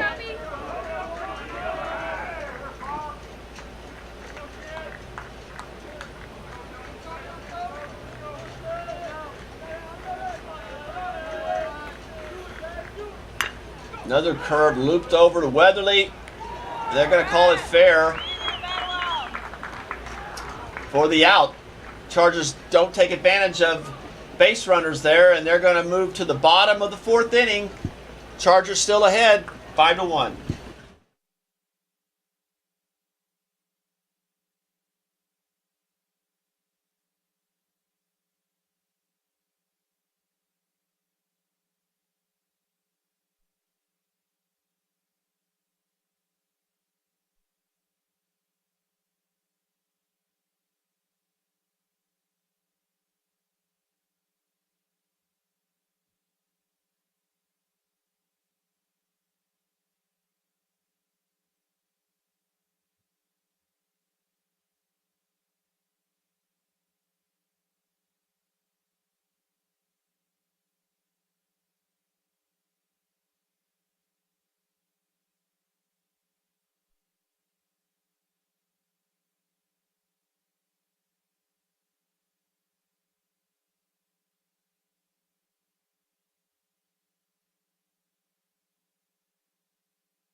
Number 8, DeAndre Pitts. And we're back here to the bottom of the 4th inning. 5-1 still for Columbia State. Motlow State coming to the bat, and leading them off is third baseman DeAndre Pitts. Pitts had a single RBI last time. And Williams leads him off with a hit by pitch, right kind of on the shoulder area. That'll put a runner on immediately. And that'll bring the designated hitter, John Mangini. And Genie flew out to left field last time. Not what you want to have starting for the Chargers, I know. Now Williams sitting on the in the dugout there for a little while in between that one, kind of a long inning, but yeah, that's unfortunate. But you get out of the murderer's row, and now you can try and find the bottom of the lineup. Fastball delivery is low, 1-0.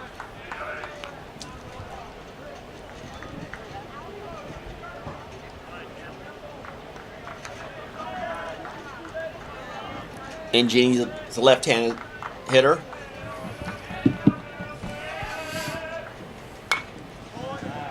Fastball swung and hit behind the screen here. Yeah, I said this a couple times last night when Mangini pinch hit. 10 home runs, 30 RBIs. His slugging percentage is at 500 and an average of 250, but 9 walks, 60 Ks on the season. So he's a strikeout machine here this season. Williams checks Pitts over at first base. I don't know Pitts necessarily is stolen a bit when you're down 5-1, but who knows? I mean, his fastball swung through the hole in second base. Quick throw back to second through there, and looked like it might have been a shift yeah, on. I'm trying to. Yeah, so we've got runners on first and second now. So Motlow has something brewing. May have tried to put a shift on and with a left-handed hitter, and it just beat the shift. Turn it infield. Come on. Yeah, he threw through, and Carlin ended up having to stop the ball.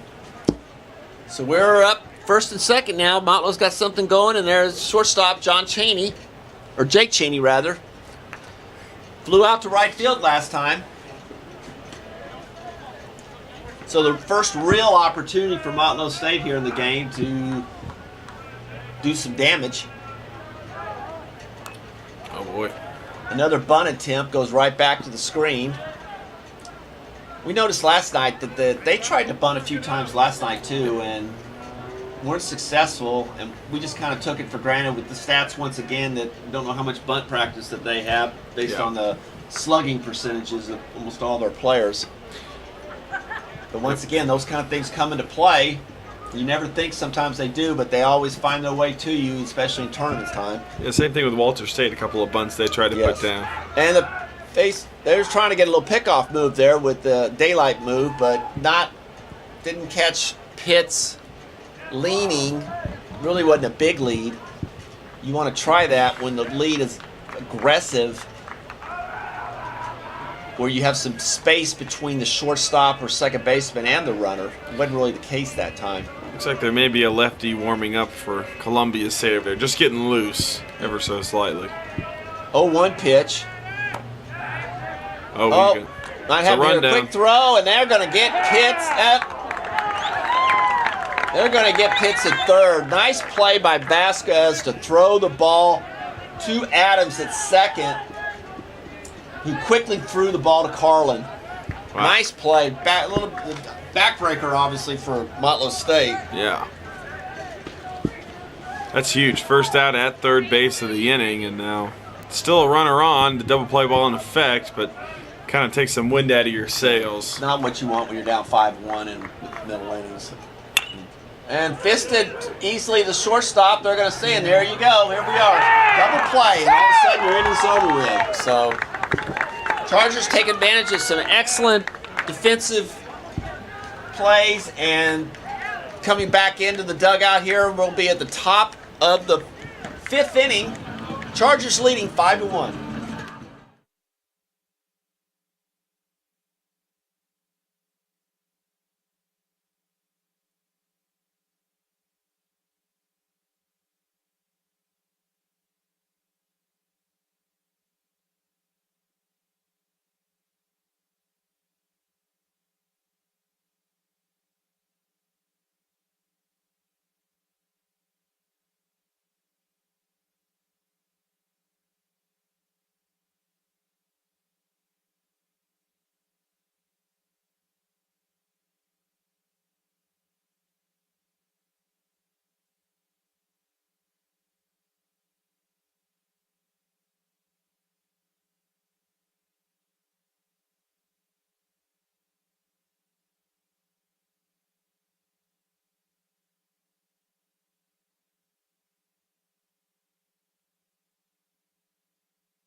Now to bat, number 7. And here we are back up to the top of the 5th inning for the Chargers, up 7-2.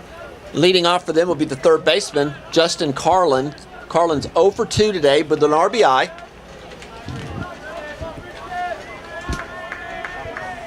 Missed opportunity for Motlow State there in the bottom of that 4th inning, and a fly ball to Rahman in right field, easily caught for the first out. Yeah, just to carry on what you were saying, you know, Coming to the plate right now, when it's starting to look good for Motlow State, the wind just kind of flies out of the sails for the offense. So you just got to keep with it, keep working those at-bats, find some execution. If you are going to bunt, try and get that bunt down, and on the base path, you got to be smart. And that'll bring up the right fielder, Ethan Cady. Cady is 1 for 2 with a single last time up.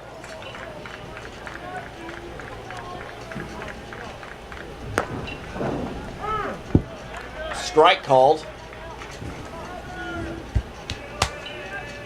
Takes the count to 1-1.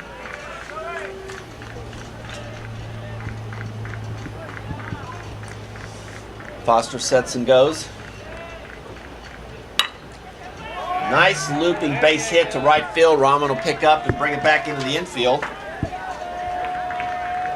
Cady's 2 for 3 for the day. And that'll bring up the first baseman, Daniel Freeman. Now up, Freeman had an RBI single last time up. Come on, Daniel. Chargers are back up at the base runner here and see what they can do with that.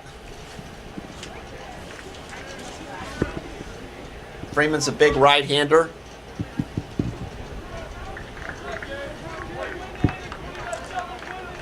Freshman from Smyrna, Tennessee.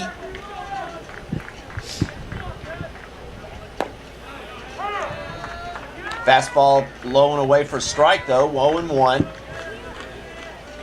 Cady's going to get a lead here. I think we've seen all the moves that Foster has, and Coach Korn's over there talking to one of his players. It's not real. Oh, nice golf base hit into left field. Smith's going to get it back in, and now we've got first and second with 1 out. And if you're Motlow, you got to start thinking about maybe some options out of the pen. I don't know how much you've got left here. And I think we're hearing you, fielder. There must be a wired mic in there, and we're going to get some movement now. I think number 33 is back out there, the big tall right-hander. So he's going to get going as quickly as possible here. You just got to wonder how much is left in the tank here. Well, the way Williams is throwing for Columbia State, not that he's lights out, but it's 5-1, and we're getting into the middle of the game. Yeah, the defense is playing well. Oh, also. nice bunt by Barry, and he is not going to get him at all. And here we are with bases loaded and 1 out. Barry with an excellent bunt. Welcome to Columbia State baseball right here. Exactly. Here we go here. Bases loaded with Alex Vasquez up. We had a fielder's choice last time. Did hit an RBI sac fly to left field. So, yes, here we go. Might get some relief going quickly here on the sideline because way too long here.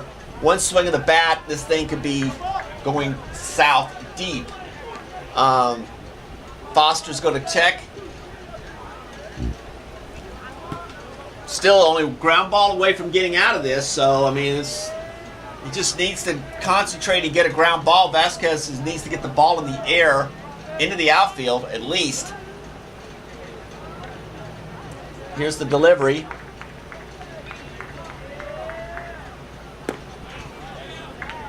That looped the curveball. Wow, he caught that with his bare hand. That's something else. With bases loaded? Risky. I don't think I've ever seen that. Bases loaded. I don't think I've ever seen that. With the pitching hand, just catch All it back. 1-0. And just go back to pitching. Well. Swing and a miss. Strike 1. I still can't get over that. I don't know if the press box saw that or not. He caught that. We'll have to ask them. I'll have to ask them here at the middle innings. It just happens so quick, you know. Just nonchalant. Yeah. Palmed it out. We got cameras adjusting right now. I don't know what's going on here. They're working with the Zoom. We're working with the Zoom here.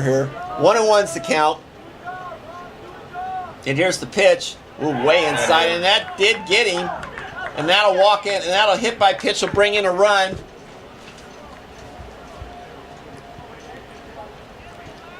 And that'll bring the left fielder, Drew Simlar, up. 6-1 now. Devin Simlar.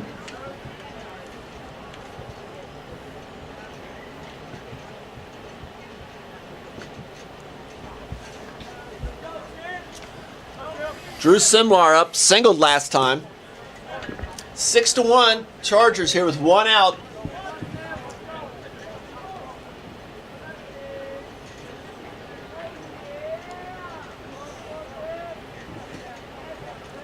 Second base trying to get a pick, but not big enough. And foul ball. I don't think that's going to stay in the park behind us. Yeah, if it's going to go back into the flowers there. You gotta love the pitcher hopping off the mound and just chasing it down. He wants to get every out that he can get. Does Foster? That's what we've seen. He's extremely active and somewhat relaxed about the whole thing. When you catch a ball thrown on kind of a line to you from the catcher. Well, you're risking injury. Yes. You're risking injury if you're throwing Yeah, I mean, it tells me where you're at mentally right now. 0-1 pitch. Curveball, first strike. 0-2 now. 0-2 to Simlar, 1 out. We just got through talking about Simlar needs to move this ball in the outfield to get this run in at least. Base hit, obviously fantastic, but just get the ball in the outfield would get that runner Freeman from third.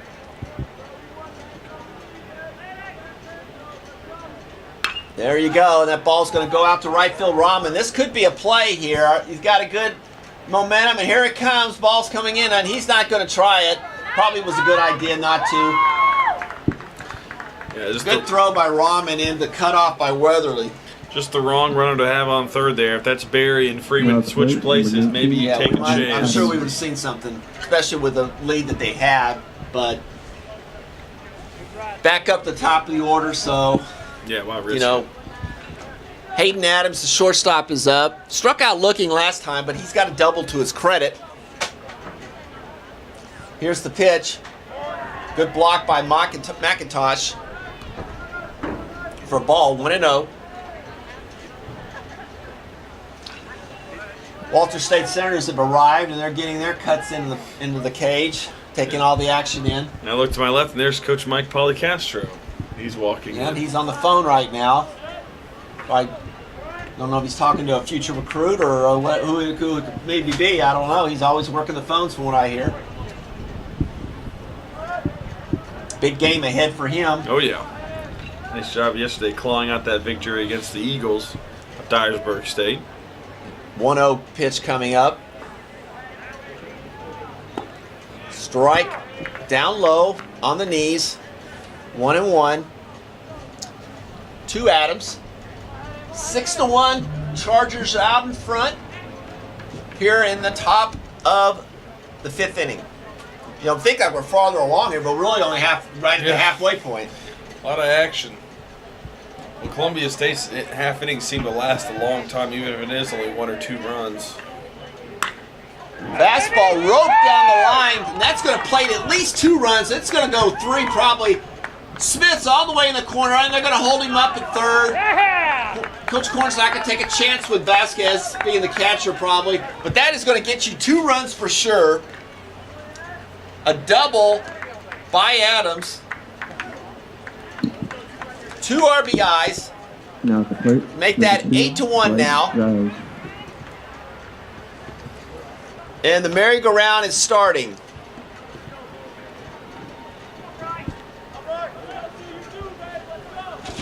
And that'll bring up the center fielder, Bryce Giles. Giles with 2 strikeouts and a ground out to shortstop. Foster delivers. High for a ball on the fastball, 1-0. Here we are at 8-1, and the guys, the righty over the pin still warming up. Looks like a little submariner, but I guess they're going to go with Foster here and try to get him through the inning. See if you get 1 more out. You got some lefty coming up next. Curtis. Maybe, they want to try to get him through that, but one swing here. curveball strike for 1-1. I'm willing to bet Giles has squared around for bunts more than he has swung today. I've seen a lot of bunt attempts. Yeah. Not a lot successful, but seen a lot of bunt attempts. Attempts, but not a lot of success.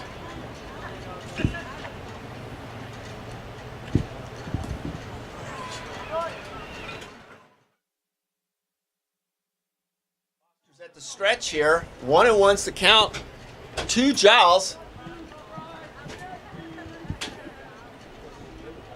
Here's the pitch, a little bit outside for a ball, 2-1.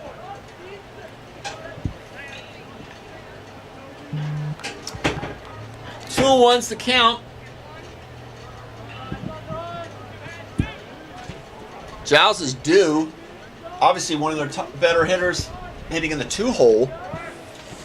Time's called.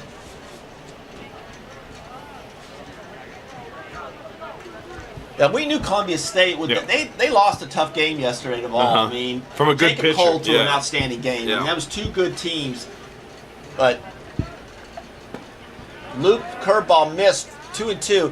I mean, he just threw an excellent game, and you're sitting there looking. You're going, "Wow, we know one good team's going to lose this bracket, but Columbia State is going to be kind of like Dyersburg State. They're going to be a tough out in the losers bracket for anybody. They're not going to stay down forever, especially offensively. I mean, the Columbia State's a team that can come back up the ladder too. It's just like Dyersburg State. They surely have enough arms, and they got to swing the bat. Yeah, play good defense. Yep.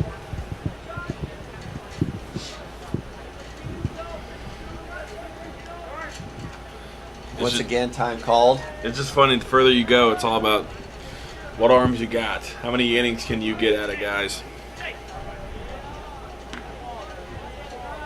Yeah, everybody gets dinged up as the season goes. I know, it seems like almost every team has somebody with a cast on. Before Chattanooga State has a couple of guys with UCLs, and everybody's got knee braces and, sprains and all that. So if you can come in here as healthy as possible, you've got an advantage. Here's the 2-2 pitch. Fouled off again. I mean, but look at Giles really battling with him. Like you said, we're only at the halfway point, but right now, Columbia State, Williams has held Motlow to 2 hits and 1 run. That is. I didn't pay attention. I didn't even notice that. That is really something else. They're right. Motlow's being Motlow needs to be careful here. I mean, he had 2 more runs, then we're going to start getting into 10-run rule area. Curveball blocked nicely by McIntosh to keep a runner from scoring.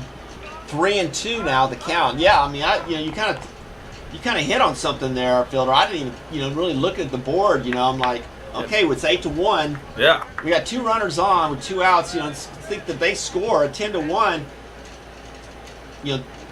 We're starting now to hit the precipice of a 10-run rule, conceivably after another inning. If Motlow doesn't get going here. Yeah, they don't. You're starting. I mean, I know it's the bottom. It'll be the bottom of the 5th, but you got to start counting outs. Yes. And you got to start finding out. Hey, how do we start getting guys on base and start moving them along? I mean, that's what Coach Korn's thinking too. We got to get these runners in. I mean, we got to keep piling it on as quick as possible. Full count here now. Foster's going to get ready to deliver. Swings through the fastball for a strikeout. But the Chargers strike for 3 more runs. And at the halfway point, heading into the bottom of the 5th, the score is 8-1, Columbia State.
Now at the plate, number 6, Patrick Music. And here we go into the bottom of the 5th inning for Motlow State. The Bucks are behind 8-1. Leading for them is the second baseman, Patrick Music. Music grounded out to second base last time up. And here's Cameron Williams back. He's had a long layover in the dugout. Hopefully see if he can come out here and stay in rhythm. Bucks need to get something going quickly. Fly ball to right field down the line. Katie giving it a hard charge and can't get to it in time. Goes up against the fence. 1-1. It's red alert time for the Bucks. When you say fielder, I mean it's time to start the getting going here. I mean, you know, it's. Yeah, you got to start finding some runs. They've been asleep. We talked about it with Dyersburg State too. Something needs to wake them up and get going here. And for Dyersburg, it was just getting a pitcher out of the inning, you know, forcing the left-handed Coburn for Jackson State to lead the game. That allowed the offense to get going. So maybe similar 2-1 case. count, foul out of play to the right field down near the Headed for the batting grill. screens. Headed for Practice the screens there concession for stand. Walter State. I see a lot of smoke from the barbecues going up there. Hope that's coming out of the hospitality room for later on. I don't doubtful that it is, but Chad State has set up a nice concession area They burned the for muffins. the patrons to come out here to watch the softball, baseball. Fastball driven up the middle, and I think it's going to get through, yes, through the diving try from Hayden Adams, and it's going to be a good start for the Bucks. A leadoff single. And here we go. Get your 9-hole hitter up, flip that lineup over, try and move some runners, chip into this, cut it in half if you can. 18 starting up here, the 9-hole hitter, who really isn't, I don't think, a 9-hole hitter, but Paul Rahman, he swings a really good bat. He was a bit of a problem last night, I remember. Some good swings from him. So here we go. They really need to get something going here. First pitch by Williams is a ball, 1-0.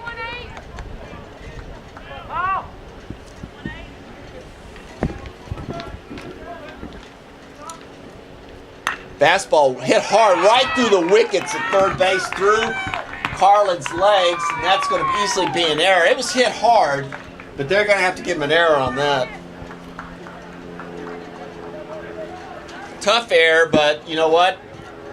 At the college level, you got to make that Now play. at the bat, number 20, Nathan He was Sanders. close. So we got men on first and second, nobody out, and here we are back up to the top of the order. So here's where the magic needs to start. Yep, here come the Motlow Bucks. Leading off for them is at the leadoff position is Nate Sanders, the center fielder. See some activity on both sides now. So maybe a pinch runner. Yep, looks to be Coach McShay is going to talk to getting somebody probably to go to second Is that for music? for Music. And that's going to be number 2, Trey Balyez. Pinch running, number 2. Probably taking the Trey place of Balyez. Music. Yeah, he's got 3 stolen bases on the season, hitting at a .308 average. So if he's replacing Music for offense and defense, he's a pretty decent replacement in terms of statistics. First and second, nobody out. Sanders up to the plate. As I mentioned, we've got activity on both sides. 2 lefties throwing for both teams. An 8-1 lead is not a cushion.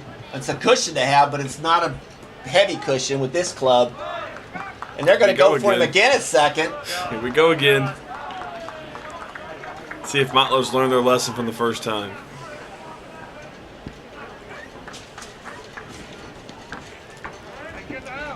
Coach McShay's going to talk to him and probably say, look, we're down 8-1 here. Or he's going to talk to the ump.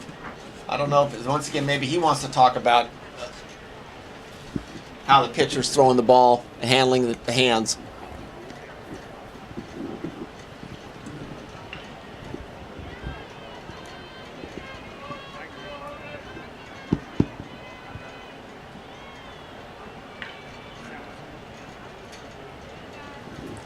What we've seen is Vasquez, the catcher, is not afraid to make a snap throw to second base. It's been successful once. It's borderline that he enjoys having runners on base. Some of you, as we know from watching on TVs, we have some catchers that do like to sport the arm and show Yeah. it off. Yadier Molina is one I can think yeah. of, but you know. Wilson Contreras. Yes, Wilson Contreras definitely. 1-0 is the pitch coming up. And they're going to go daylight again. Oh, I got him! They got him! Yes, sir! The ball arrived at the same time as the runner. The ball arrived at the same time as the runner. And that is an out. And Coach McShay is going to let them have a little discussion with the ump, but I believe that was the right call. Yeah, it looked like it was bang bang, and where you placed the tag is where you would assume he would be out, upper part of the body towards the shoulder area, and it was a nice little wheel route. And after all this conversation, you pinch run him, you talk to him twice. You got an Yeah, 8-1. You're down 8-1 in the bottom of the 5th inning, and you got your lineup coming up. You cannot allow yourself to get picked off. There's nobody You out. can't allow it. There's nobody out. I mean, Just it rips the heart out of your momentum in Yep. that type of a situation. You just have to be aware of where you're at leading off. You can talk to your blue in the face about it to the ump, but it's not going to change things. no, yeah, that's two crucial mistakes over at second base for Motlow State. Got to keep those runners on. Can't score if they're not on base. All right. Here we are with 1 out now. Great work on the daylight play. Yeah. That's how you work the daylight play.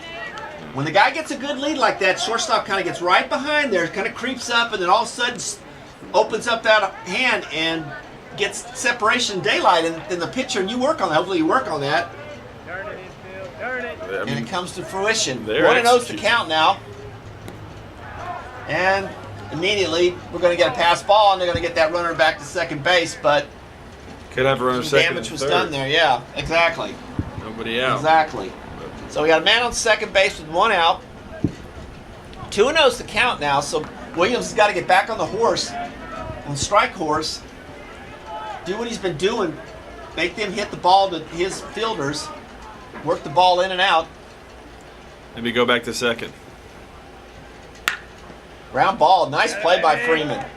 Backhands it and runs it to first base for the out. So we got 2 outs. Runner on third, and moves him over.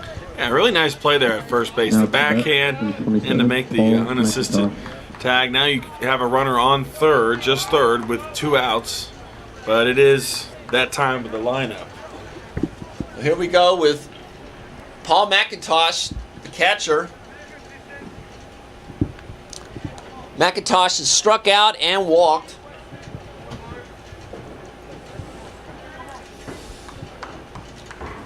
Williams is getting his signal. Getting ready to come with the delivery. Fastball low for ball, 1-0.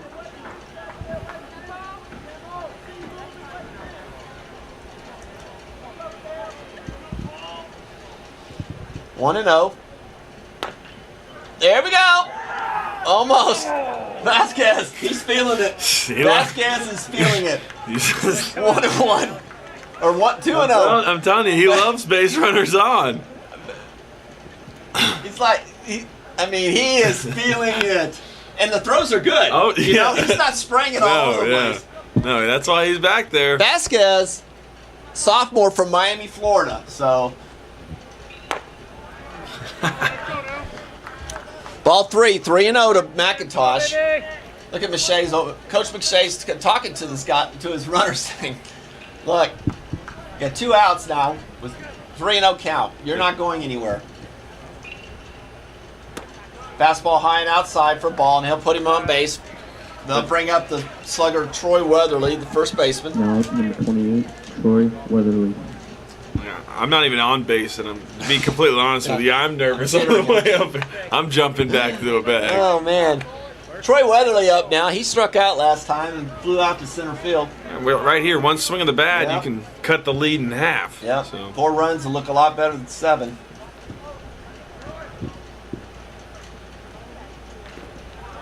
Block. Good block. Williams spins that ball in the dirt. He's kind of lost a little bit of command now with his curveball.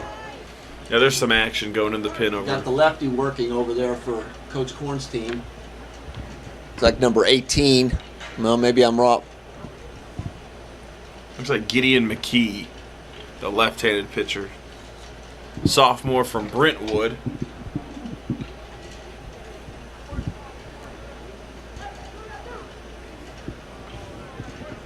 Got a lefty and a righty working over there from Motlow State.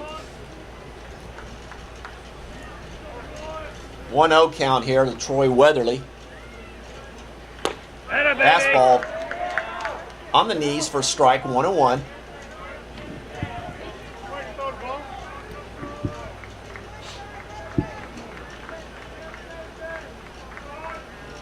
Fastball grounded over on the hard infield over the third, and that'll get the run that they wanted originally. Ball's thrown back into short, and that'll play the run for Motlow State, get the 8-2. Now up, number 22, Colin Smith. All right, you're Motlow State right now. You're liking where you're at, 8-2. You got 2 runners on, and this part of the lineup coming up, the meaty part. So see if you can add a little more to the total, chip away, and start fighting for that 6, 7, 8, 9 inning. Yeah, that'll bring up Colin Smith, the left fielder. Flew out to Freeman at first last time up. Big shift again. Williams way high on the fastball, 1-0. Colin Smith is second team all-conference this year in the outfield. Good, solid hitter.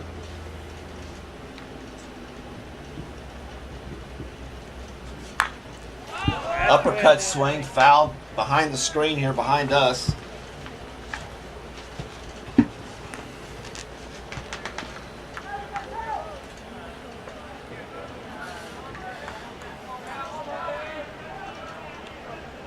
He's a sophomore from Lake Worth, Florida. Florida guys on this team. Yes. Good cut for right behind the screen. He's right on it. He's a stocky, short, well-built guy. You know, strong upper body. So you know he can turn on it, muscle it if he needs to. Very similar to Weatherly. 1-2's the count. Yeah, him, Weatherly, McIntosh all have very similar builds. Yep. 1-2 with 2 outs. Move.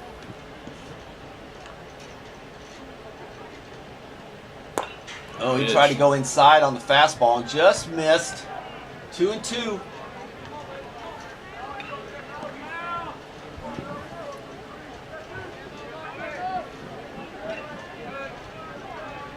Williams struggling here, really wants to get one pitch where he can get out of this thing.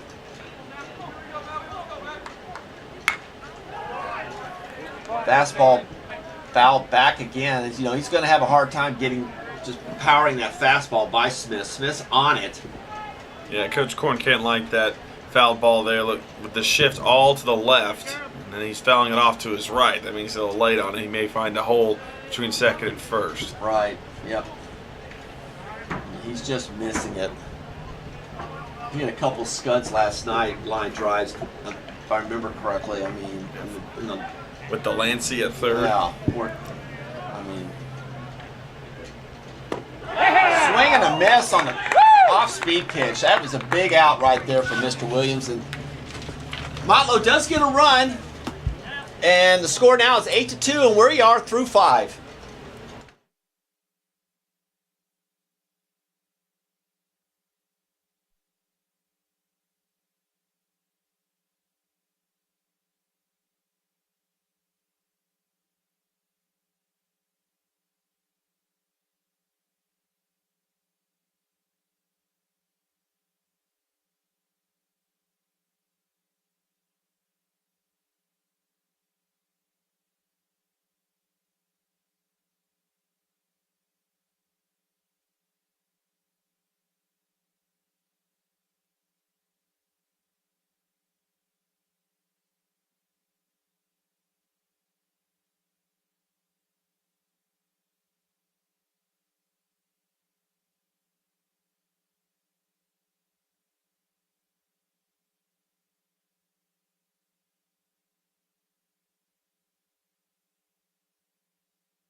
Motlow, number 9, Jace. And here we are going back up to the top of the 6th inning, and we have a new pitcher from Motlow, a left-handed pitcher, Up to the bat.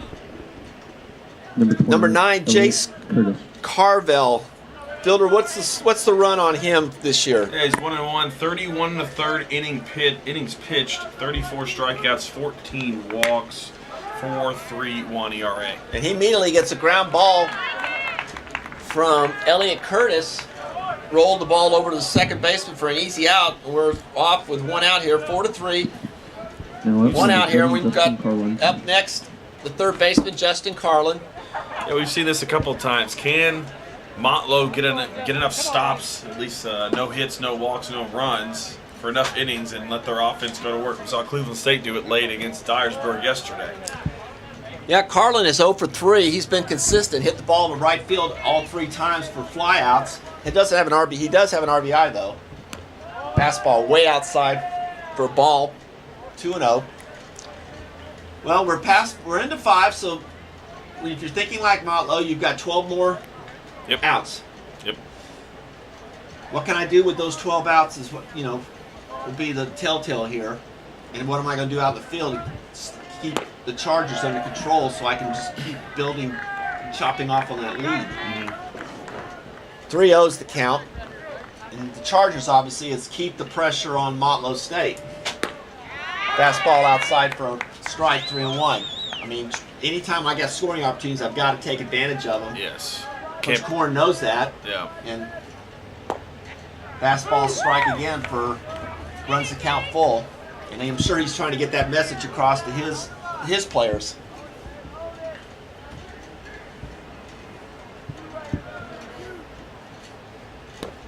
Fastball low, sends him to first base with a walk. Coming to the plate, number 22. And that'll bring Ethan up the right Cady. fielder, Ethan Cady. Cady, 2 for 3 with a couple of singles. Lefty on lefty. He's a dangerous hitter, capable of taking the ball out. Wind's dead. Nothing to have here, so. Nice off-speed pitch, Carvel for a strike, 0-1. Hope I'm pronouncing that right. Carvel. He's from Lawrenceburg, Tennessee. Fastball out of the zone for a ball, 1-1. Sophomore, left-handed pitcher.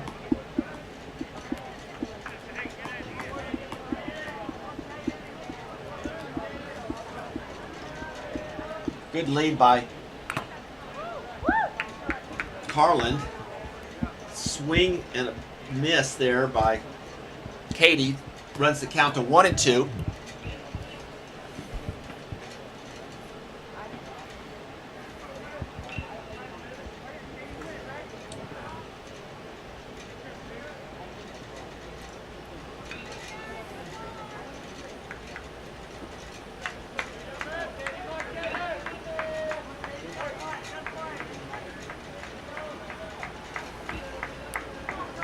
Here's the 1-2 pitch. Carvel almost throws the ball into the bullpen, trying to pick off Carlin. Good job by Weatherly reaching out to catch that ball. That ball was headed for the bullpen for sure. That would have been probably sent Carlin to third easily. 1-2 pitch of the stretch here by Carvel. And poke pitch to shortstop to the first baseman, and for a double play. Nice turn by nice turn by Cheney to music to Weatherly. Actually, not music. Music's been replaced. We need to find out who exactly. I'm putting on top of that. That'll clean the inning up, and through 6, 8-2, or through 6.5, 8-2, Columbia State.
Plate, number 8, DeAndre Pitts. And we move into the bottom of the 6th inning here at Chattanooga State Field. 8-2, Columbia State. Motlow will bring up DeAndre Pitts, the third baseman, to lead off. Cameron Williams still on the base, still on the bump for the Chargers. Bullpen's quiet now for the Chargers. Fastball, that's a cue ball shot. Oh, it's through Freeman's legs. Oh, that ball was a cue shot that was just rolling softly to him. Pitts didn't even start running. It started foul, but the spin brought it back fair. And it went through Freeman's legs, and Pitt ends up on first, and he wasn't even trying to run. Number 10, John Mangini. Well, that's if you're Motlow right now, start adding on exactly, that. you need that. Grounded, you got a double play ball to get out of the inning, and now you get some help. And that'll bring up the designated hitter, John Mangini. Here we are, runner on first. You gotta have breaks like that, you bet. Fastball fouled off, tipped off his foot for a strike, 1-0.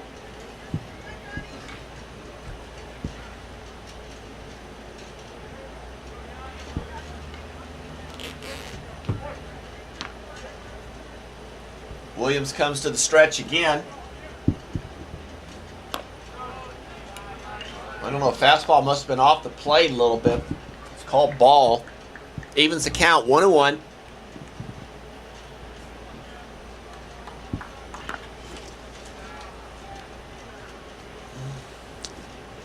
Tough break for the Chargers there. It's kind of almost like an automatic out there, but just didn't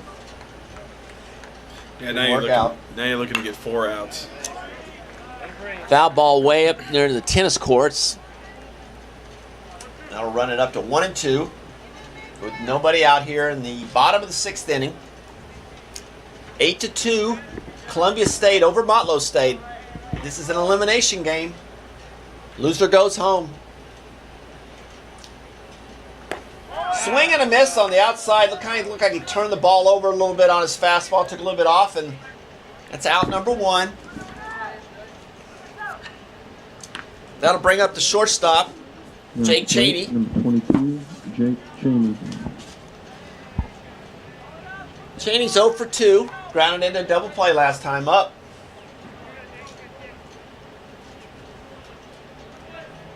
Williams to the set. Fastball over the plate for a strike, 0-1.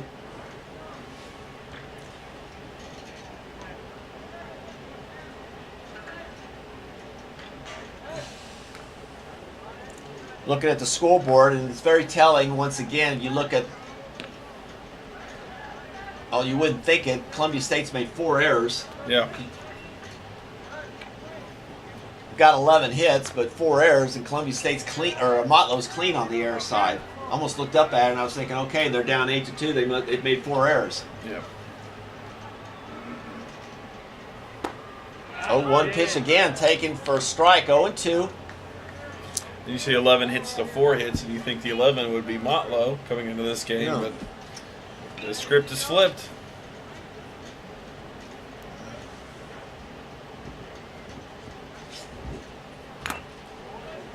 Fastball fouled off in defense there. Kept the count run, stays at 0-2. Cheney's fighting here. Trying to stay in the count. Hanging there long enough for Williams to make a mistake, perhaps, and he could take advantage of it.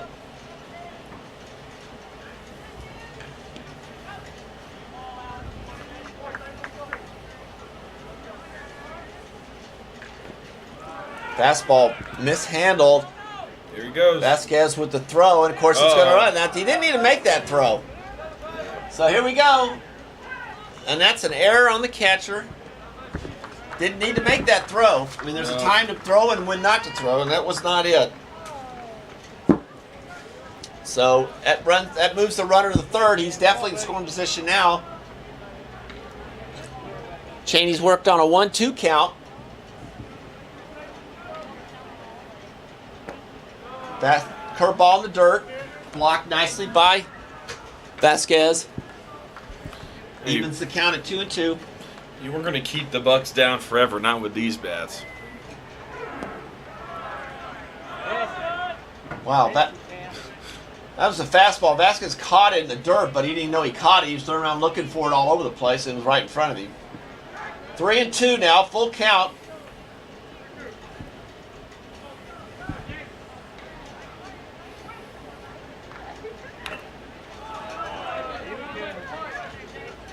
Fouled off by Cheney. Full count. Justin Parker warming up in the Motlow State bullpen. Looks like a submariner.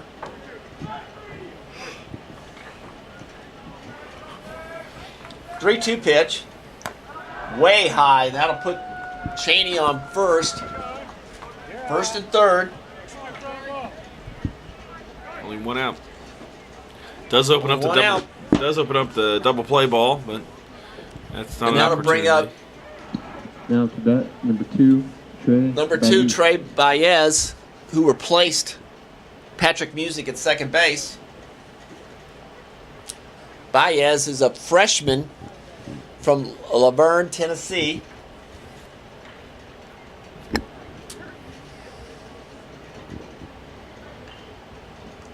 Coach Corn's calling a meeting on the mound, go over what they want to do in the event, I'm sure, of any running situation, how they want to handle that. Naturally, they want a ground ball either to second base or short to turn a double play. Ground ball back to the pitcher, he should go back to try to turn it over the second base. So I think they're more worried about what event that Cheney takes off at first. Fastball high, 1-0. Williams is, I think he's kind of getting to the end of his rope as far as, his pitch. He's really losing command now if his pitches is hitting the zone. Fastball back to Williams. Now here's what we were talking about. Nice turn there to double play. Oh, and he threw the ball against the screen. Got a little run in. I thought that was going to be a double play because that was a nice throw to second. Adams got it. He just, I don't know, he just made a poor throw to Freeman. Didn't even get a chance to catch it. So, one run will score. Trading out for a run. 18, Paul Rahman. 8-3 now. And 5 errors for Columbia State today.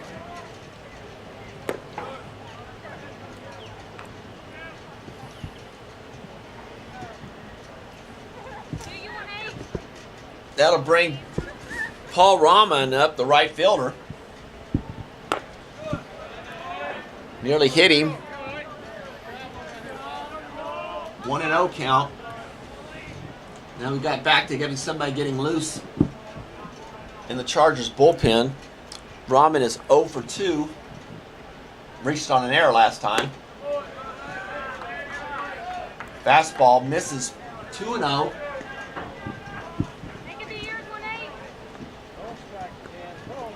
The 9-hole hitter, and we know what's happening here shortly. Fastball for a strike. Now it's 3-1 actually. We missed a ball. 3-1. We're here with 2 outs, man on first.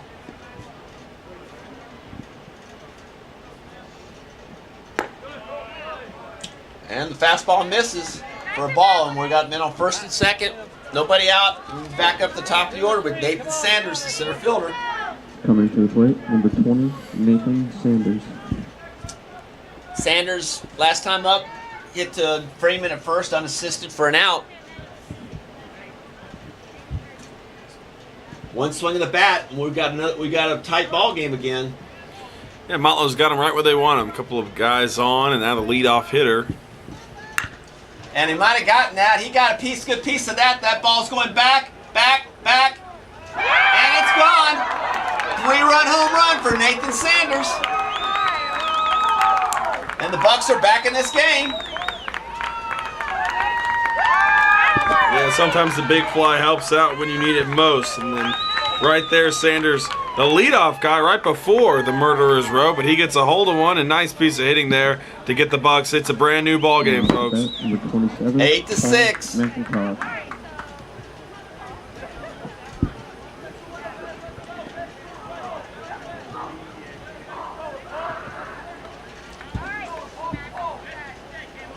It brings back up Paul McIntosh, who quite frankly is due himself. Action in the Columbia State pen, but no visits yet. Oh boy. He golfed that, but it looks like he's going to handle it easily to Katie for the third out, but the damage was done. A 4 spot by the Bucks here in the bottom of the 6th and gets the score 8-6. We'll be right back.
Number 20, Daniel Freeman. And here we are back up the top of the 7th for the Chargers. We have a new pitcher for Motlow State, number 33, Justin Parker, freshman from Huntsville, Alabama.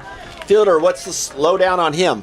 Hunter Parker, a right-handed hurler, 17 appearances on the year, 20 2/3 innings pitched, 2 walks, 26 strikeouts, a 3.92 ERA, and as you can see, a pretty funky delivery. And he's going to face Daniel Freeman to start off the inning. Yes, he is a submarine pitcher coming in. Swing and a miss. Evens the count 1-1. Yeah, he's a side armor, which means there's going to be a lot of action on a fastball. Diving. Probably tries to run it in on a right-hander's hands. Yeah, we can see the momentum shifting towards the Motlow dugout here as they're getting ground ball by Freeman. Nice hop. Pitts gets it. And throw to first now. So all the chips are starting to fall back over to the 2 seed. Coming to the plate, number 4. Now to bring up the designated hitter, Dorian Berry. Berry has had a double and a single to his credit. Yeah, we just got word that Dorian Berry went to the same high school in Antioch, Tennessee as Mookie Betts. So that's pretty good company to go to the same school as Mookie, only top 5 in the AL in home runs. First pitch is a ball in the dirt. Thank you to some of our Twitter friends who updated us on that. Thank you for the information. The original information was he was from the same town, but we had no idea about the high school. So thanks for those folks that are listening in, and that's how Twitter works. That's right. It's a resource. Fastball down and in for a ball, 2-0. And if you're wondering where to follow us, it's at TCCAA Region 7 BSB. That's our Twitter handle.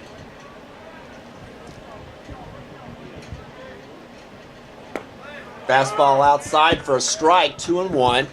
We got 2 more games tonight, and then a full slate tomorrow as well. So you find us on the YouTube channel, Chattanooga State Region 7 YouTube channel.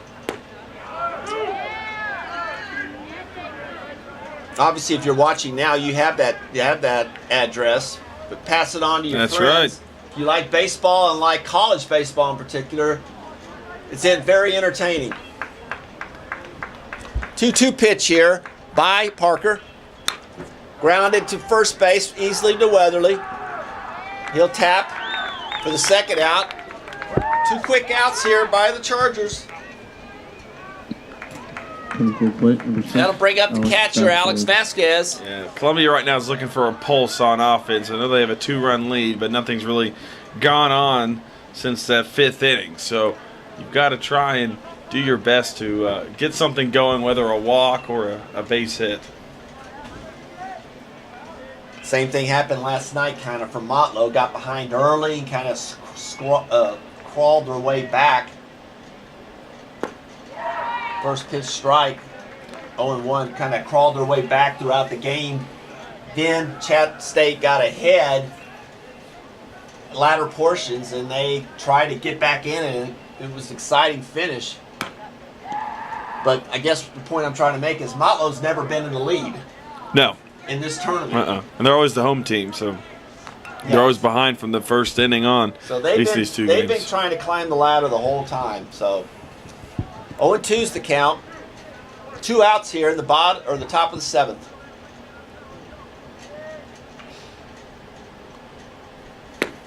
Well, a sweeping curveball will get Alex Vasquez for the strikeout. And that'll be a quick inning, just what the Bucks need and want. And that'll take us to the bottom of the 7th, the 7th inning stretch. 8-6, Columbia State Chargers.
Bat, number 28. And here we're back up to the bottom of the 7th inning. We've got a new pitcher for Columbia State.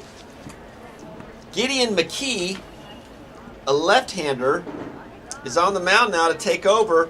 He's a sophomore from Brentwood. Give us the lowdown again on McKee. Well, McKee also went to the same high school as Dorian Berry and Mookie Betts. So there's a little nugget for you. But he's got 2 saves on the season, a 3.57 ERA, 26 strikeouts, 14 walks. There's a lot of 5 homers on the year, and they brought him in, and his reward is going to be he's going to get to pitch to Troy Weatherly. Yeah. Weatherly, the first baseman, had a base hit RBI last time up, and he starts him off with a fastball on the inside part of the plate. Good start. Dangerous hitter Weatherly is. Going to have to be very careful. Now you got a 2-run lead. Pitch has got to be a little bit more precise now. Fastball just in, trying to work him inside. It's the right play on the scouting report on Weatherly. You don't want his hands to get extended. Yeah, 1-1's the count. May sound silly, but this is a very important inning. I mean, they all are at the end, but this one especially. Nice off-speed changeup, I think, which is another good idea with an aggressive hitter like Weatherly. So it's 1-2. Momentum swinging over to that Motlow side. If you're Columbia State, you gotta do your best to get it back. Swing must have fouled it off barely, so he's still alive. 1-2. And what better way to get momentum back by getting a huge strikeout of two pretty big hitters up here. Here's the pitch, 1-2. Trying to nibble on the outside corner and missed. 2-2.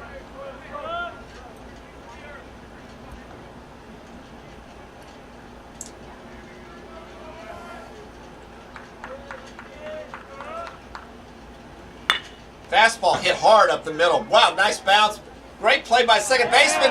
Outstanding play by Curtis, who makes the throw to Freeman for the out. That was well hit by Weatherly, too. I mean, tough breaking away. And it kind of knuckled at the end and hit a hop. And Curtis made a nice adjustment, falling backwards and making a good throw.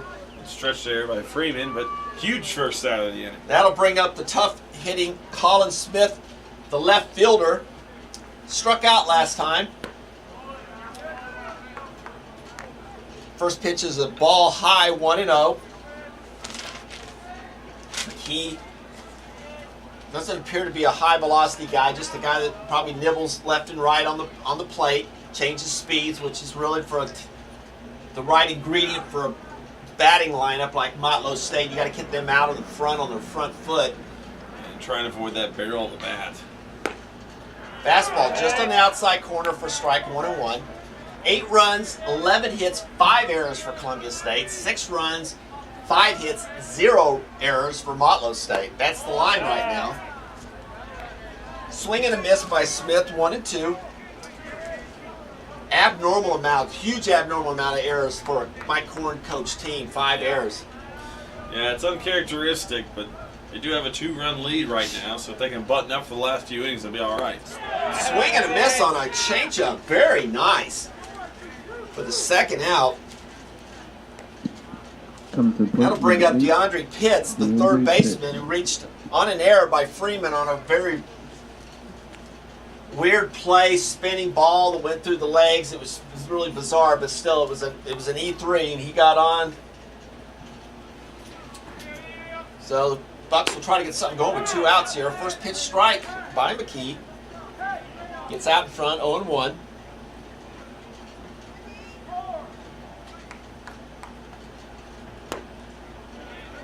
Next pitch is down low for a ball, 1-1.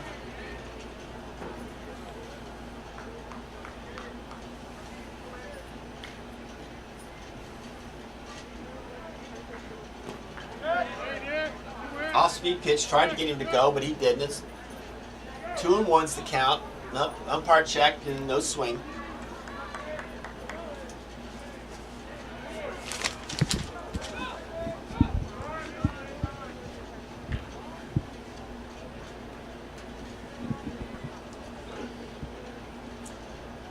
Pushing 4 o'clock now in the afternoon here, and we still have 2 more games. So the next game was slated to start at 4:30. Obviously, that's not going to happen.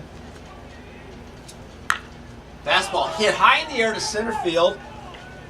Giles is camped under it, and he's got it for the 3rd out. Great job by McKee going 1-2-3.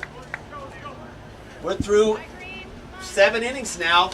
Score remains 8-6. Columbia State.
All right, we're back here to the top of the 8th inning for the Chargers.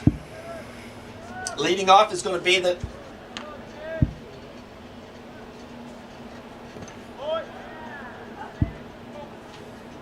number 10. Looks like similar. Yeah, Devin Similar. I'm sorry, I just didn't kind of recognize him there. The left fielder Similar flew out to right field last time, had a single also.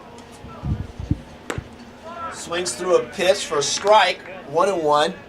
It's become a game of bullpens now. Both Yes, relief it is. pitchers are. Parker's still on the mound, the sidewinder. Both relief pitchers are settling in early. Swings through the fastball. That ball's got to be. It's with a sidewinder like that, submariner ball's going to dive to the right if he's throwing correctly, and it's going to be tough on the right. And he's going to swing over it a lot of times. 1-2. Swings through it again for a strikeout. First out here in the 8th. Brings up the top of the order for the Chargers. Come to the plate. Aiden number Adams. 19, Adams. Adams has got a couple of doubles with 2 RBIs. Last time a double with 2 RBIs, so we're back at the top of the order.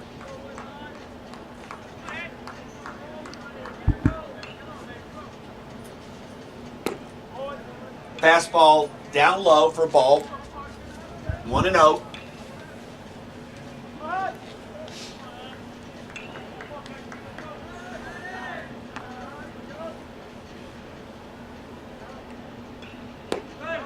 Nice off-speed pitch down around the dish for a strike. 1-1.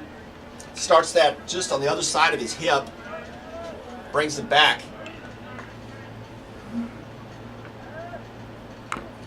Oh, nice try at a bunt. He was trying to push bunt there. Motlow was playing back and he wasn't able to execute it, so it's a strike. 1-2. Yeah, maybe it's reflective of how the game's going, but you haven't seen anybody try and drop a bunt down in a couple of innings for Columbia State until that point. So maybe it's just harder to pick up from this relief pitcher.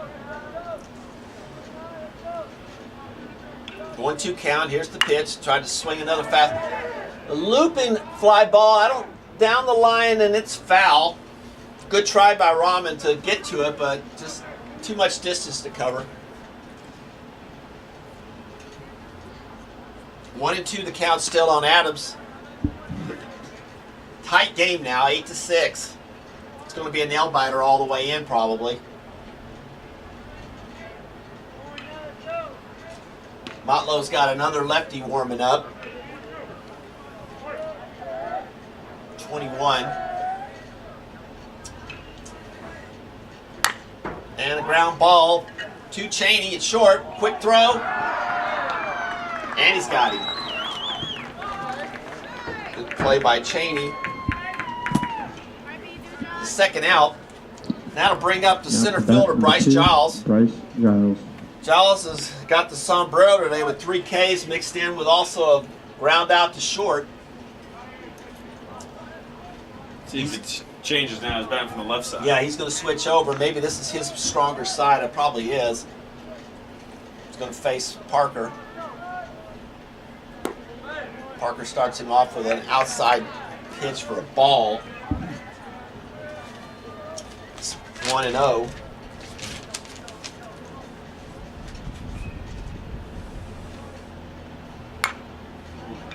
Giles fouls off that pitch back towards the tennis courts where the Motlow State Senators are getting loose, frolicking around, enjoying themselves on this nice day. 1-1's the count. Sweeping curveball. Sweeping curveball for a ball, 2-1.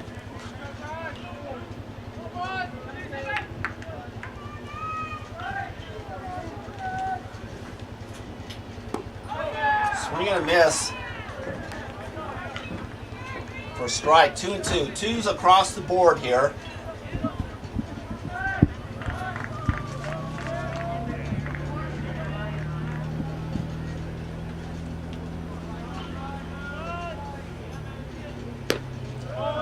Fastball misses on the outside corner for a ball, 3-2. Well, as it turns out, we've had 2 pretty exciting games so far, right? Yep. I mean, the first game was definitely good going forward. Got a little bit out of hand at the end, but not really in this game, which got out of hand early. It's come back and it's been very, very tight. That's what you want in And that's a fly ball in the left field line. I think Smith's got room, and he does, for the third out. Good job by Parker, and we're going to move to the bottom of the 8th inning. Score remains the same, 8-6, Columbia State.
John Mangini.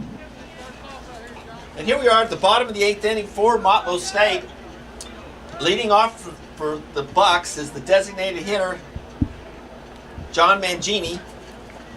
Mangini struck out last time up, and he'll be facing still Gideon McKee, the lefty. First pitch is outside for a ball. 1-0.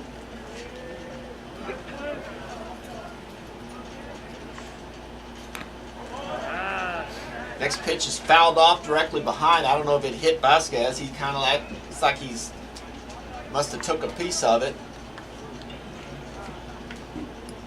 This game started out a lot of fireworks, especially from Columbia State. And a little bit of firework from Motlow State. Now it's just kind of stalled out with these relief pitchers. So take an adjustment period with all these bullpen action. You keep waiting for something big to happen, especially from the team in the yellow. You know, just keep waiting for an explosion. A double. It might be coming, but may start with a walk. Yeah. 1-1's the count. Here's the pitch. Oh, he took a stab, hit ball right back to the pitcher, and he just stuck his glove out. Good play by McKee for the first out. Just how Tough he drew luck it up. for Mangini. Just how he drew it up. Coming to the plate, number 22, Jake And that'll Cheney. bring up the shortstop, Jake Cheney. Walk last time up. Yep, those kind of things have to happen.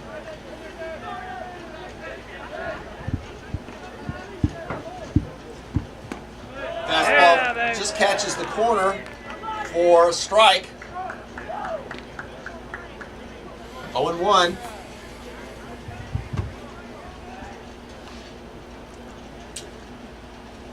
Slow delivery pitch there, hit to the shortstop. Adams to Freeman for the out there. Nice play by Hayden Adams, getting the ball to Freeman for Not bad. second out. 22, It slides to his Jay. right. It's a nice play and a good throw. And Freeman, makes it look routine considering you got those 5 errors. Good for them to kind of erase that from their memory. It's going to bring up the second baseman, Trey Baez, who reached on a fielder's choice last time. 2 outs here in the bottom of the 8th inning. McKee throws one a little bit outside for a ball, 1-0. Righty and a lefty warming up for Motlow State. Strike on the inside corner with the fastball. McKee's shown the ability to go inside, which you got to do against this team. That's obviously a reason why Coach Corn has brought him in, knowing he can do that. Change speeds also. Looks like he's got a really nice little changeup. 1-1's count. Slips a curveball in there for a strike. 1-2. Important for him maybe to get out of this inning right now. He's still going to have leaving with a 9-1-2 in the last inning. Fastball popped up. I think Freeman's going to have a play on that, and he does. Nice, great inning for McKee. 1, 2, 3. Good inning, We move through 8, heading into the top of the 9th. 8-6. Columbia State Chargers.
One, Chandler.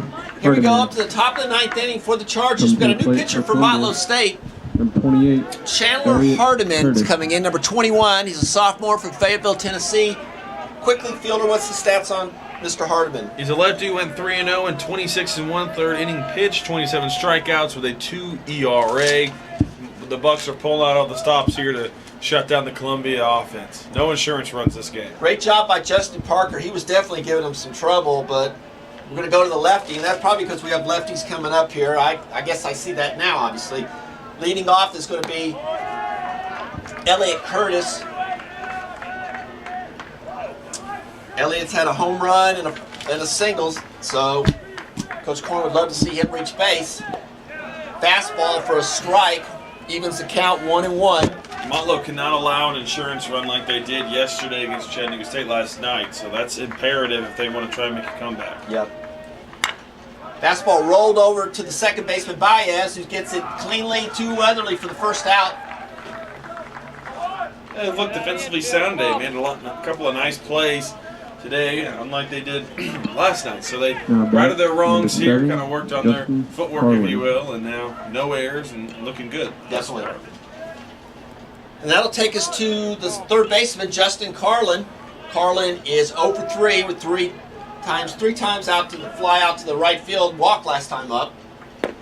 Fastball just misses on the outside corner by Hardiman for a ball 1-0. Yeah, Marlow's played clean today. I mean, it's her ball in the dirt for a ball 1-1.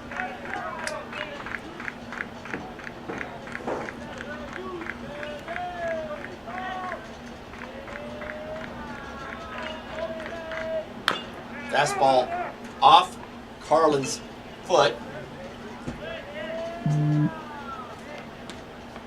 I believe that will make the count 1-2. The board is showing 2-1.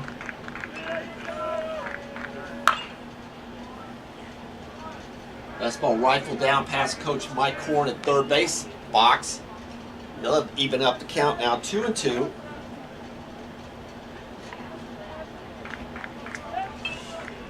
Top of the ninth here. Loser out game. Curveball up high for runs the count full, 3-2. The number 2 seed Motlow State against the number 3 seed Columbia State. Fastball rolled for a base hit between the third and short gap. That'll get Carlin on first base. Here with 1 out. And that'll bring the right fielder up, Ethan Cady. Now bat number 22. Cady has a couple of singles to his credit. Ethan Cady. Hit into a double play last time at bat. So lefty on lefty. We'll see what Mr. Cady can do here. I know, like you said just a minute ago, Coach Mike Horn would love to get a run here. Yeah. At least a run. A little more cushion, especially with that part of the lineup coming up. Good lead by Carlin. Fastball down low, 1-0. See if Hardiman has a move to first base. He's going to want to keep Carlin close. Try not fake the run to second there. Carlin faked a quick turn, didn't do it. We know McIntosh has a good arm, so it's going to take a good break or a hit and run to get him to second base. He's going to have to have a really good break if it's a straight seal. Yeah. Well, we have seen 1-1. McIntosh have some inaccurate throws as well from the plate, but does have a good arm. Here's the pitch. Nice pitch on strike. Fastball on the outside corner there. 1-2. Yeah, he's got a good arm. It's been a little erratic at times there. You know, it's just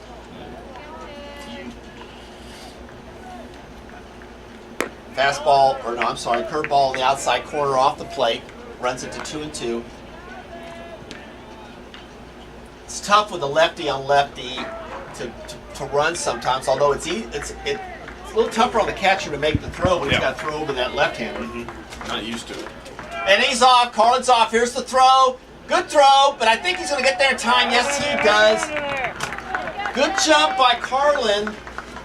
Good throw by McIntosh. Just a case of a good jump beating a good throw. Yeah, very close, but he gets that hand on the base before. That's basically how you draw it up if you're Carlin. Good throw by McIntosh. Yeah, McIntosh is going to go talk to Hardiman here, go over their signals, say, hey, look, we got a base open.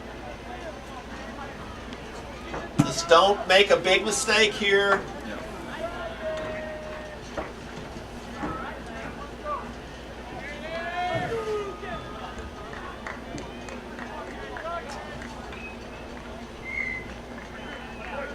Full count. 1 out here, top of the ninth. Oh, And Cady takes one in the back. Best place to take a hit by pitch. That or the lower backside there. That'll bring up Daniel Freeman, the first baseman. Coach Corn is going to talk to the ump while Dan McShay, the coach of Motlow State, will talk to his bat. I think we're going to get a pitching change here. And thinking a pinch runner also.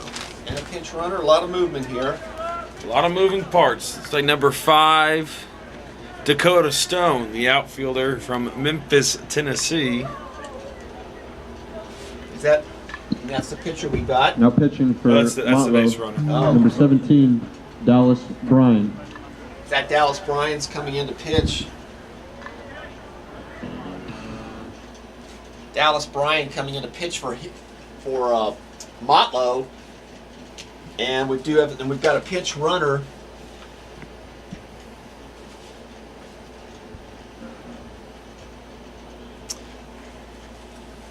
Who was the pitch runner again? Dakota Stone. Dakota Stone coming in to pitch run for Carlin.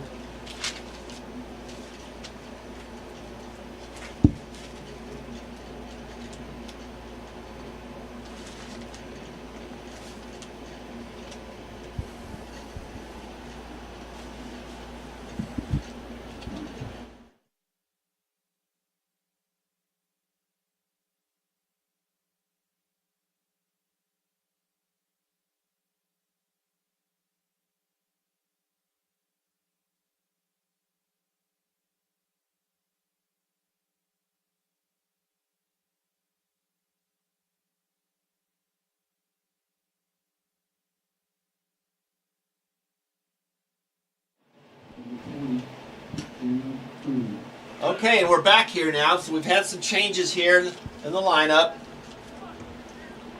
The new pitcher for Motlow State is Dallas Bryant. He pitched a little bit last night, so we've seen him.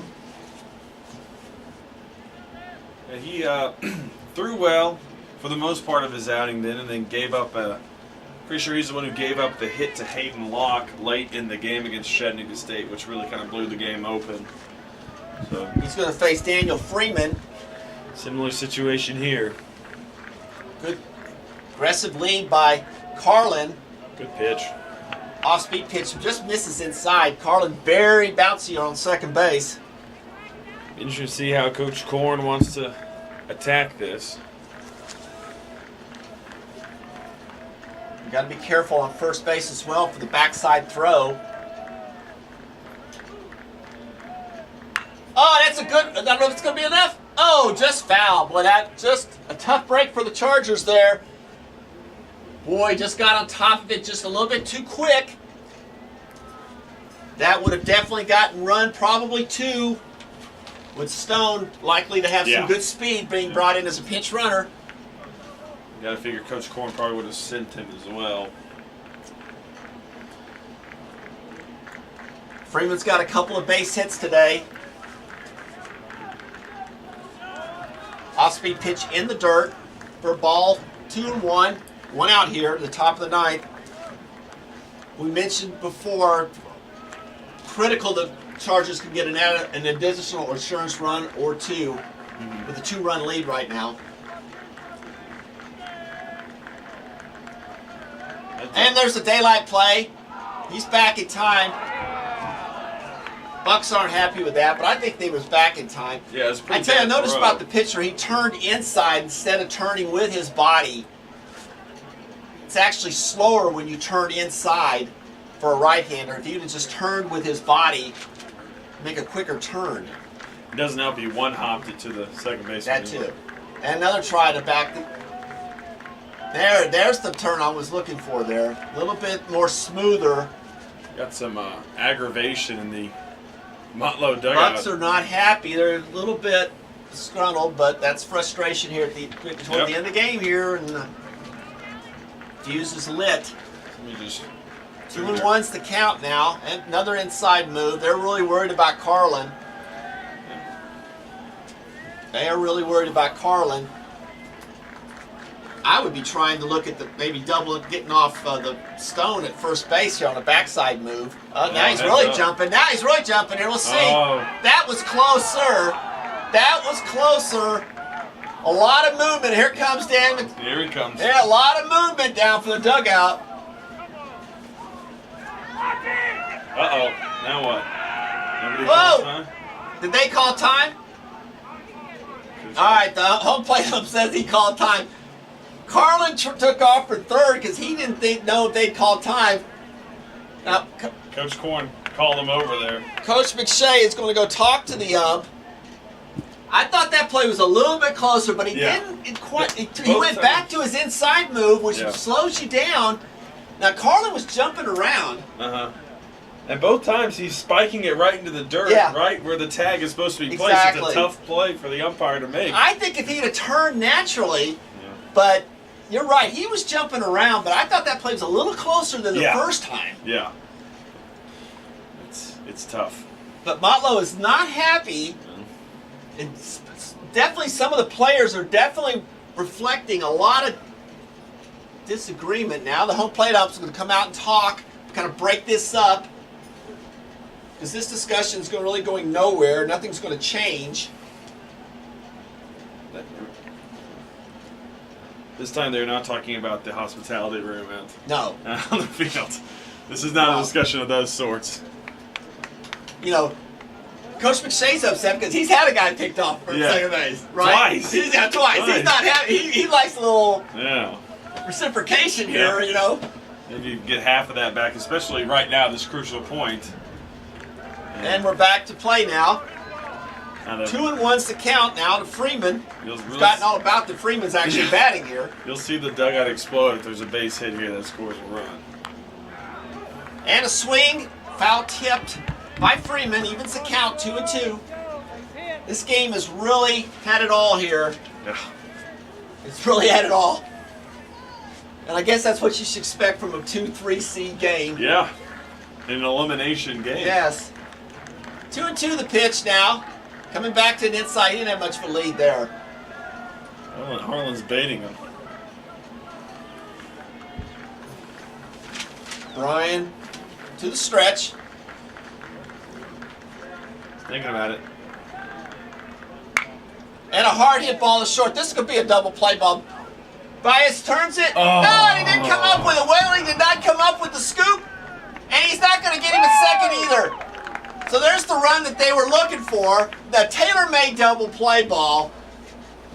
Nice turn between Cheney and Baez, I thought. The throw from Baez, I guess, was a little low, but whether he did not come up with it. Now the play number That's 4. huge. And that sports a Barry. run. And we saw from last night, those runs that end up in the last inning can really... Yep. Loom large. Look at that. That's the first error of the game, too, for Motlow State. In the 9th inning. Causes a run. Exactly here. 2 outs now. And that'll bring up Dorian Berry, the designated hitter. Berry's got 2 hits today. Now we got a runner on second. Bucks have got to regroup now, get out of this. Slider goes way low outside for a ball. Bucks have got to regroup, get out of this right now, knowing, okay, we've got a 3 deficit, but we've got the top of our order up. We've got to get out of this because same thing happened last night, right? They gave up that 4th run, Yep. and they needed it when they had been on base last night. Yeah, they left 2 men stranded to go ahead run at the plate against Chattanooga State. Foul tipped off behind us here by Berry. Evens the count 1-1.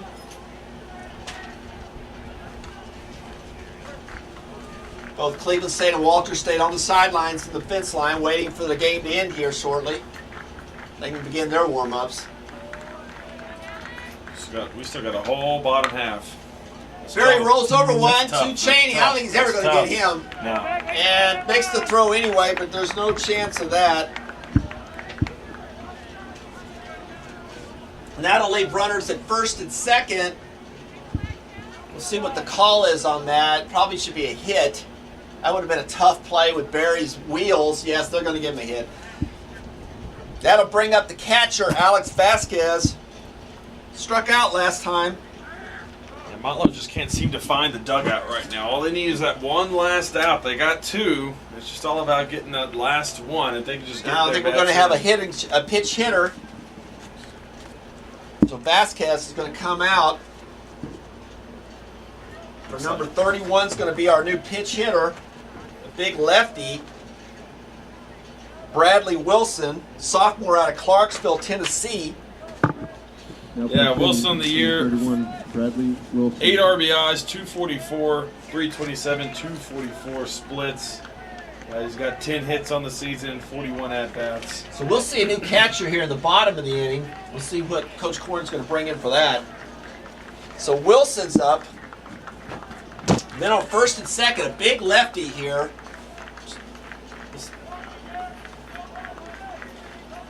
There's the pitch. High and in for a ball, 1-0. Brian comes up and in. 2 outs here in the top of the 9th.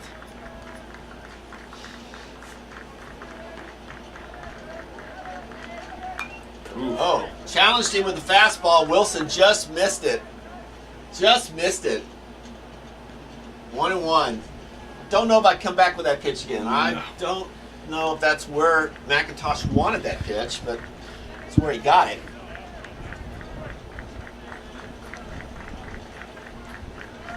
You cut the tension with a knife out here in the stands. A lot of the fastball for a strike on the outside corner. The Motlow contingent is deservingly very nervous right now.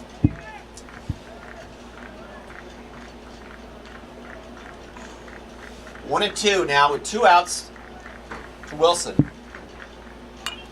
Oh, gotcha. Curveball left out over the plate, fouled right back again behind the screen.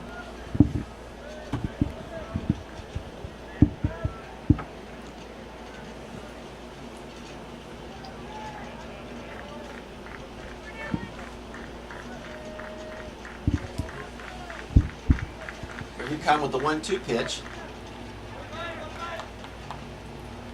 Fastball spiked kind of in the dirt. They went for the check. No appeal. Guess he did not. Did he appeal? Did he go? He's going to check and see. No, he didn't go. 2-2's the count. It's an interesting angle to see a check swing.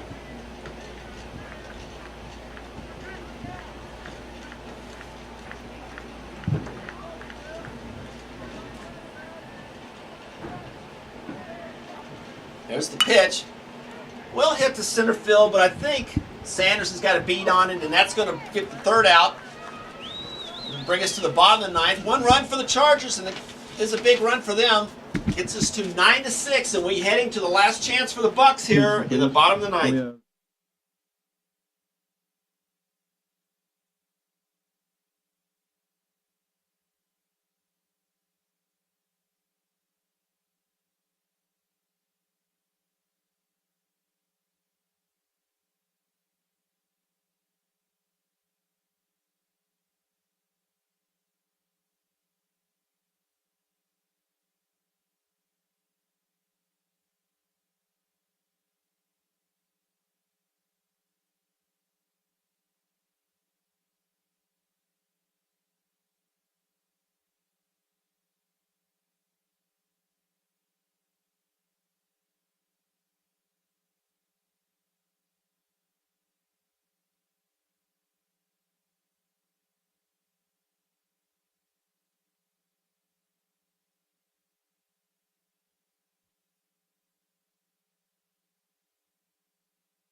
And here we come to the bottom of the ninth inning here for the Bucks. Last chance. It's going to lead the 9-hole hitter, the right fielder, Paul Rahman. I believe replacement catcher is going to be Corrignan. Fastball a little outside for a ball, 1-0. Alex Corrignan is the new catcher. Whoa. 9-6 is the score. Fastball inside for a ball, 2-0. I'm going to try to stay away from walks here. Oh, yeah. As soon as I say that, he goes to a 3-0 count. Sitting in that dugout a little while, nerves are starting to build. It's a big inning You're right here. about that. That does happen. 3-1. Triple pitch in, 3-1. Robbins just trying to get on base. Yeah. All the pressure's on the pitcher. Might be taking another pitch for all I know here. We'll see. Fastball way outside. You didn't have to think about it. All right, leadoff hitter's on, and we get back up to top of the order for the center fielder, Nathan Sanders. What'd he do last at bat? Well, I'll tell you, he had a 3-run homer. That's what he did. Right over the left center field fence.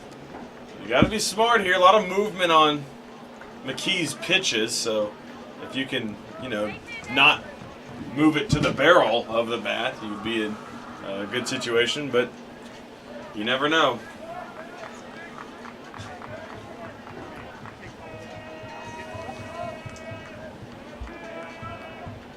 McKee comes to the stretch, Oh, boy. and he did exactly what you don't want to do, and he put the Sanders on with a hit by pitch. And here we go, tying run at the plate now with Number 27, Paul McIntosh. 3 swatters coming up.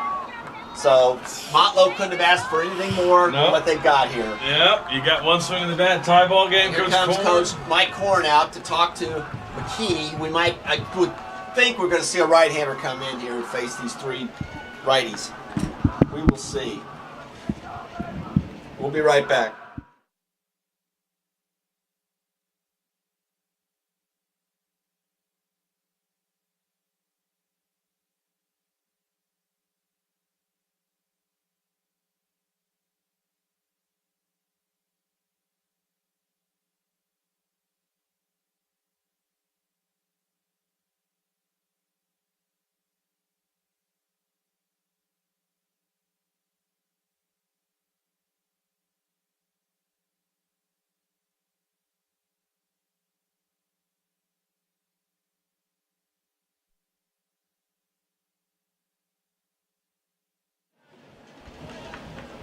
And we're back now. Coach Korn's going to stick with McKee. We think we do have a righty warming up for Columbia State on the side. We don't know. It looks like it could be 21 Sean D'Angelo, the right-handed pitcher. But these numbers are hard to read sometimes from a distance. Here we go. It's go time.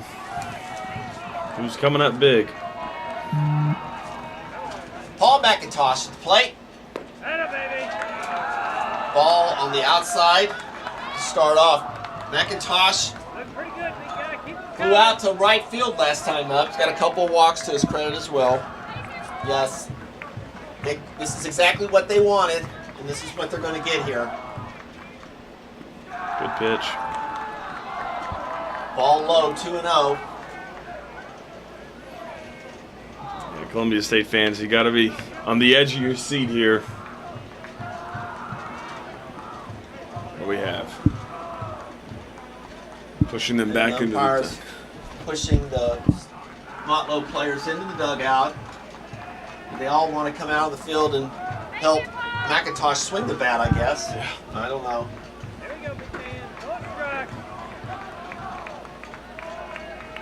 Looks like they're banging a bat on something. I'm not entirely sure. Good pitch. Wow, that was a good. Looked like a good pitch. He didn't get the call on that. 3-0. That was a good pitch, I thought, but must have been a little bit too inside.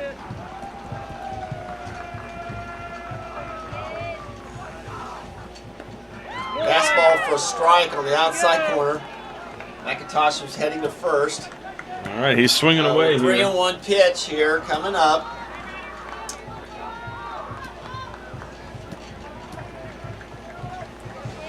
Key with the delivery. And he misses. Wow. All 4 bases loaded for Troy Weatherly. Coming to the plate. Game-winning run coming to the plate. And he's the nation's leader in home runs. Yes, game. And here comes the righty. And here comes Coach Korn. Probably wishes he had done this just previously.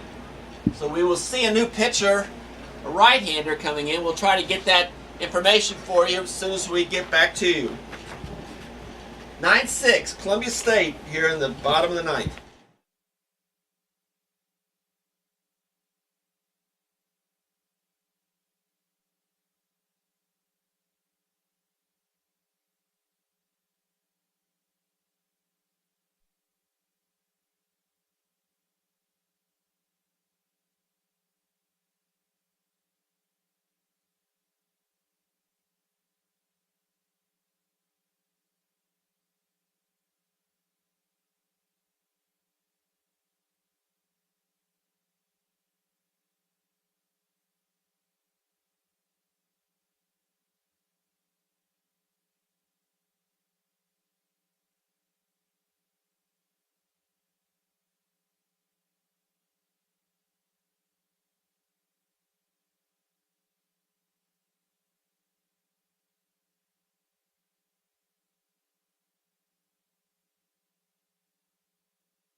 And we're back here for the bottom of the ninth, bases loaded. We got a new pitcher from Columbia State, number 21, Sean D'Angelo, freshman from Knoxville, Tennessee.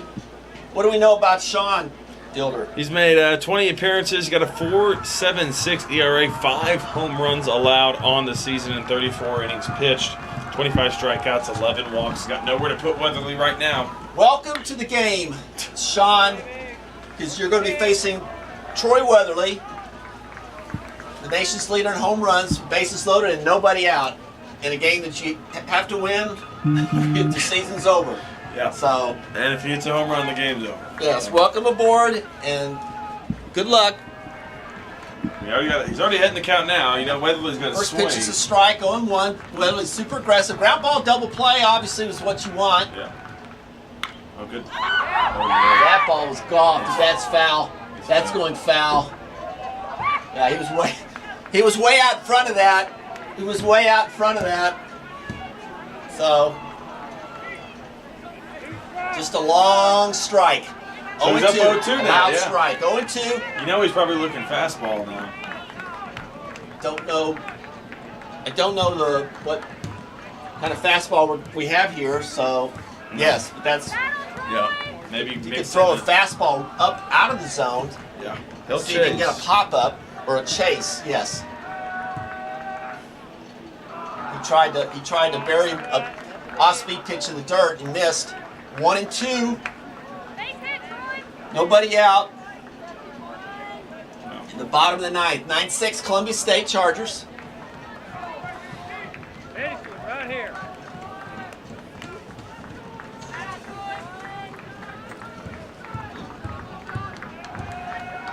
Here's the pitch from D'Angelo. Swings. Got it. Sorry. Swing and a miss. He came out of his shoes and swung a bad pitch in the dirt. All right, one. Now comes First the out, number 23, and that'll bring up the tough Colin Colin Smith. Smith, the left field. You're not out of the woods by any stretch here. No, the ball Woods. may be out of the woods, but Colin Smith, although he struck out the last 2 times, he is one swing away, dangerous all the time. they're going to put the shift on. No, I can't imagine so. Keep that double play ball alive. Looking for a ground ball. Well, looking for outs, Yeah. but looking for a ground ball up the middle where they can shortstop, second base can handle would be ideal. Like Back it- to the pitcher would be good. He can go straight to home. You got a little bit of a shift here. Calls timeout. Oh. Wasn't ready for that. D'Angelo's amped Umpire up. called strike. The umpire called foul or timeout before he's ready to throw. D'Angelo's amped up. He wants to get the ball over the plate. Everybody's on the edge of their seat, including the announcers, Yep. moving around. It's been a long game. Yes, A lot it of has momentum been. swings. D'Angelo to the set. Here's the pitch. Swing and a miss. Foul ball. Yeah. Foul ball tipped, I guess, off his foot, but 0-1's the count here to Colin Smith. This would have been a swinging bunt.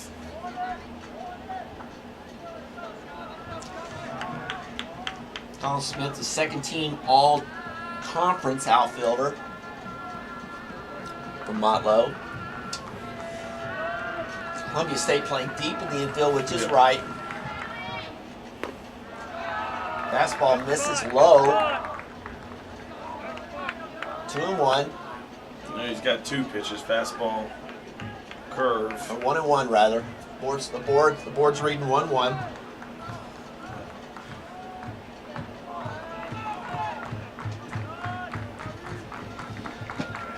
Here's the pitch by Smoking ground ball for a base hit past third. 1 run's going to come in and 2. Base hit by Smith.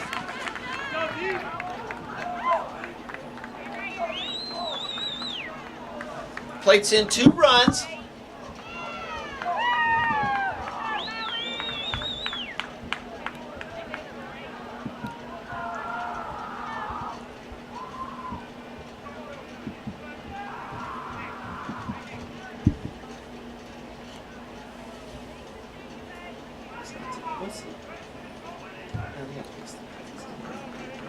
I believe the score now is 9-8. 2 runs in, 9 saves. Yeah.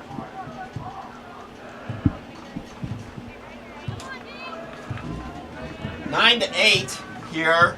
DeAndre Pitts up. Pitts flew out to center field last time. Tying run on second, winning run on first.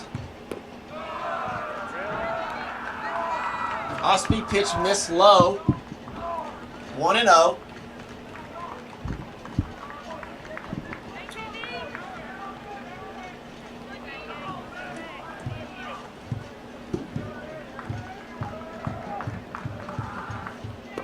Fastball for a strike, 1-1. Looking for a ground ball. Double play, it would end the game right here. Yep. Extra base hit would probably tie the game. Or better, no, I'm sorry, extra base hit would win the game. Need to get the scoreboard fixed so I can really read what's going on here.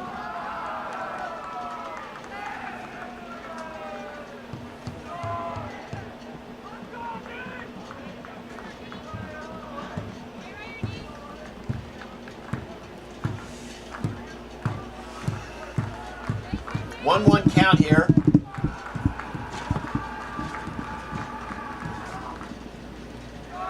Ball through the wicket, and the catcher's going to move the winning run to second.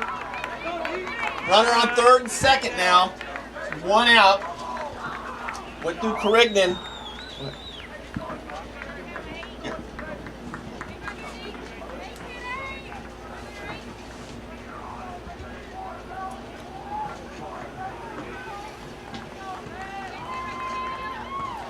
Right here, base hit can win the game. You've eliminated that double play ball, and you most certainly don't want to add a runner onto first base. And as Coach Corn here giving some signs to his defensive alignment. 2-1 pitch here coming. Spiked a fastball. Wow. Spiked a fastball. Blocked. It was not a good pitch. It's like some action in the bullpen for Columbia State as Zach Sharber's warming up. Better warm up fast too, because we might not get to this point. That was a shaky pitch there.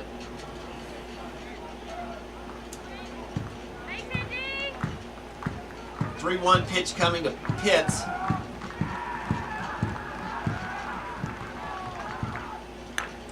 Ground ball to third. Throws to Freeman for the second out. Just what he needed. Yep.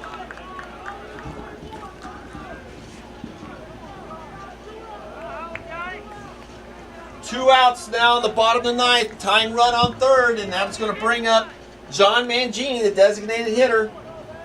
Mangini flew out, lined out, really the pitcher last time up. Yeah. Previous pitcher, yes. So we have a base open. Cheney on deck, who's hitless today. So I'm sure the discussion is to, Do you want to pitch to this guy? you want to pitch to the lefty or do you want to pitch to the righty? And how do you, if you do, how do we want to pitch to him? This guy's got some power. He hit one all the way to the warning track that one time that forced Barry to go down on a wheel route. Well, trying to be sneaky there. I don't That'd think be that was much. Really, that would be the Fitting into the game. cherry to the top of that cake. Jeez. Let me tell you. Just use the ways. So he's not off the base very much. I mean, and plus their shift. The shortstop is shifted to the second base side. First pitch. Fastball low for a ball, 1-0. It's very tense moment. Everyone's This is what tournament baseball is all about. just to add to it. At any level. Now they break the shift up so they can get the wheel. We're at the stretch. D'Angelo's at the stretch, and here's the pitch. So the off-speed pitch, he swung through. 1-1. A lot of pressure on Carignan to keep the ball in front of him as well. Yeah. Right? Yeah. D'Angelo's thrown the ball down in the dirt three times. There's a lot of- and there's a lot of pressure on catcher now to keep that ball in front of him. There's a lot of pressure everywhere. Motlow State's got a righty loosening up as well, thinking we might be going into extra innings. Here's the pitch. Whoa, pretty close, but no call. He didn't get the call he wanted. It's a big difference in that at-bat if he gets that call. 2-1. No more movement in the Columbia State bullpen, Nope, so either with he's him. loose or they're going to ride this horse all the way. D'Angelo, 2-1 count at the stretch. Here's the pitch. Golfed, and that's going to be a base hit, and that is going to win the game. That will win the game, and Motlow State is all over Mangini, mob scene, piling on the whole 9 yards, and that's the ball game. What a game. Final score here from Chattanooga State. Motlow 10, Columbia State 9. Motlow will move on to play the loser of the next game between Cleveland State and Walters. Columbia State season's over. Tough loss. What final thoughts do you have on that, Fielder? Yeah, great game. Big momentum swing back and forth. Columbia played a heck of a game early. Kudos to Motlow to battle all the way back and get themselves back in this position, and then to get it over the hill and execute it well. Great job by the Bucks. They're still alive. 2-seed. We'll see everybody again. Next game will be up here probably about 45 minutes. Cleveland State versus Walter State in the winner's bracket game. Good afternoon, and we'll see you here shortly here from Chattanooga State.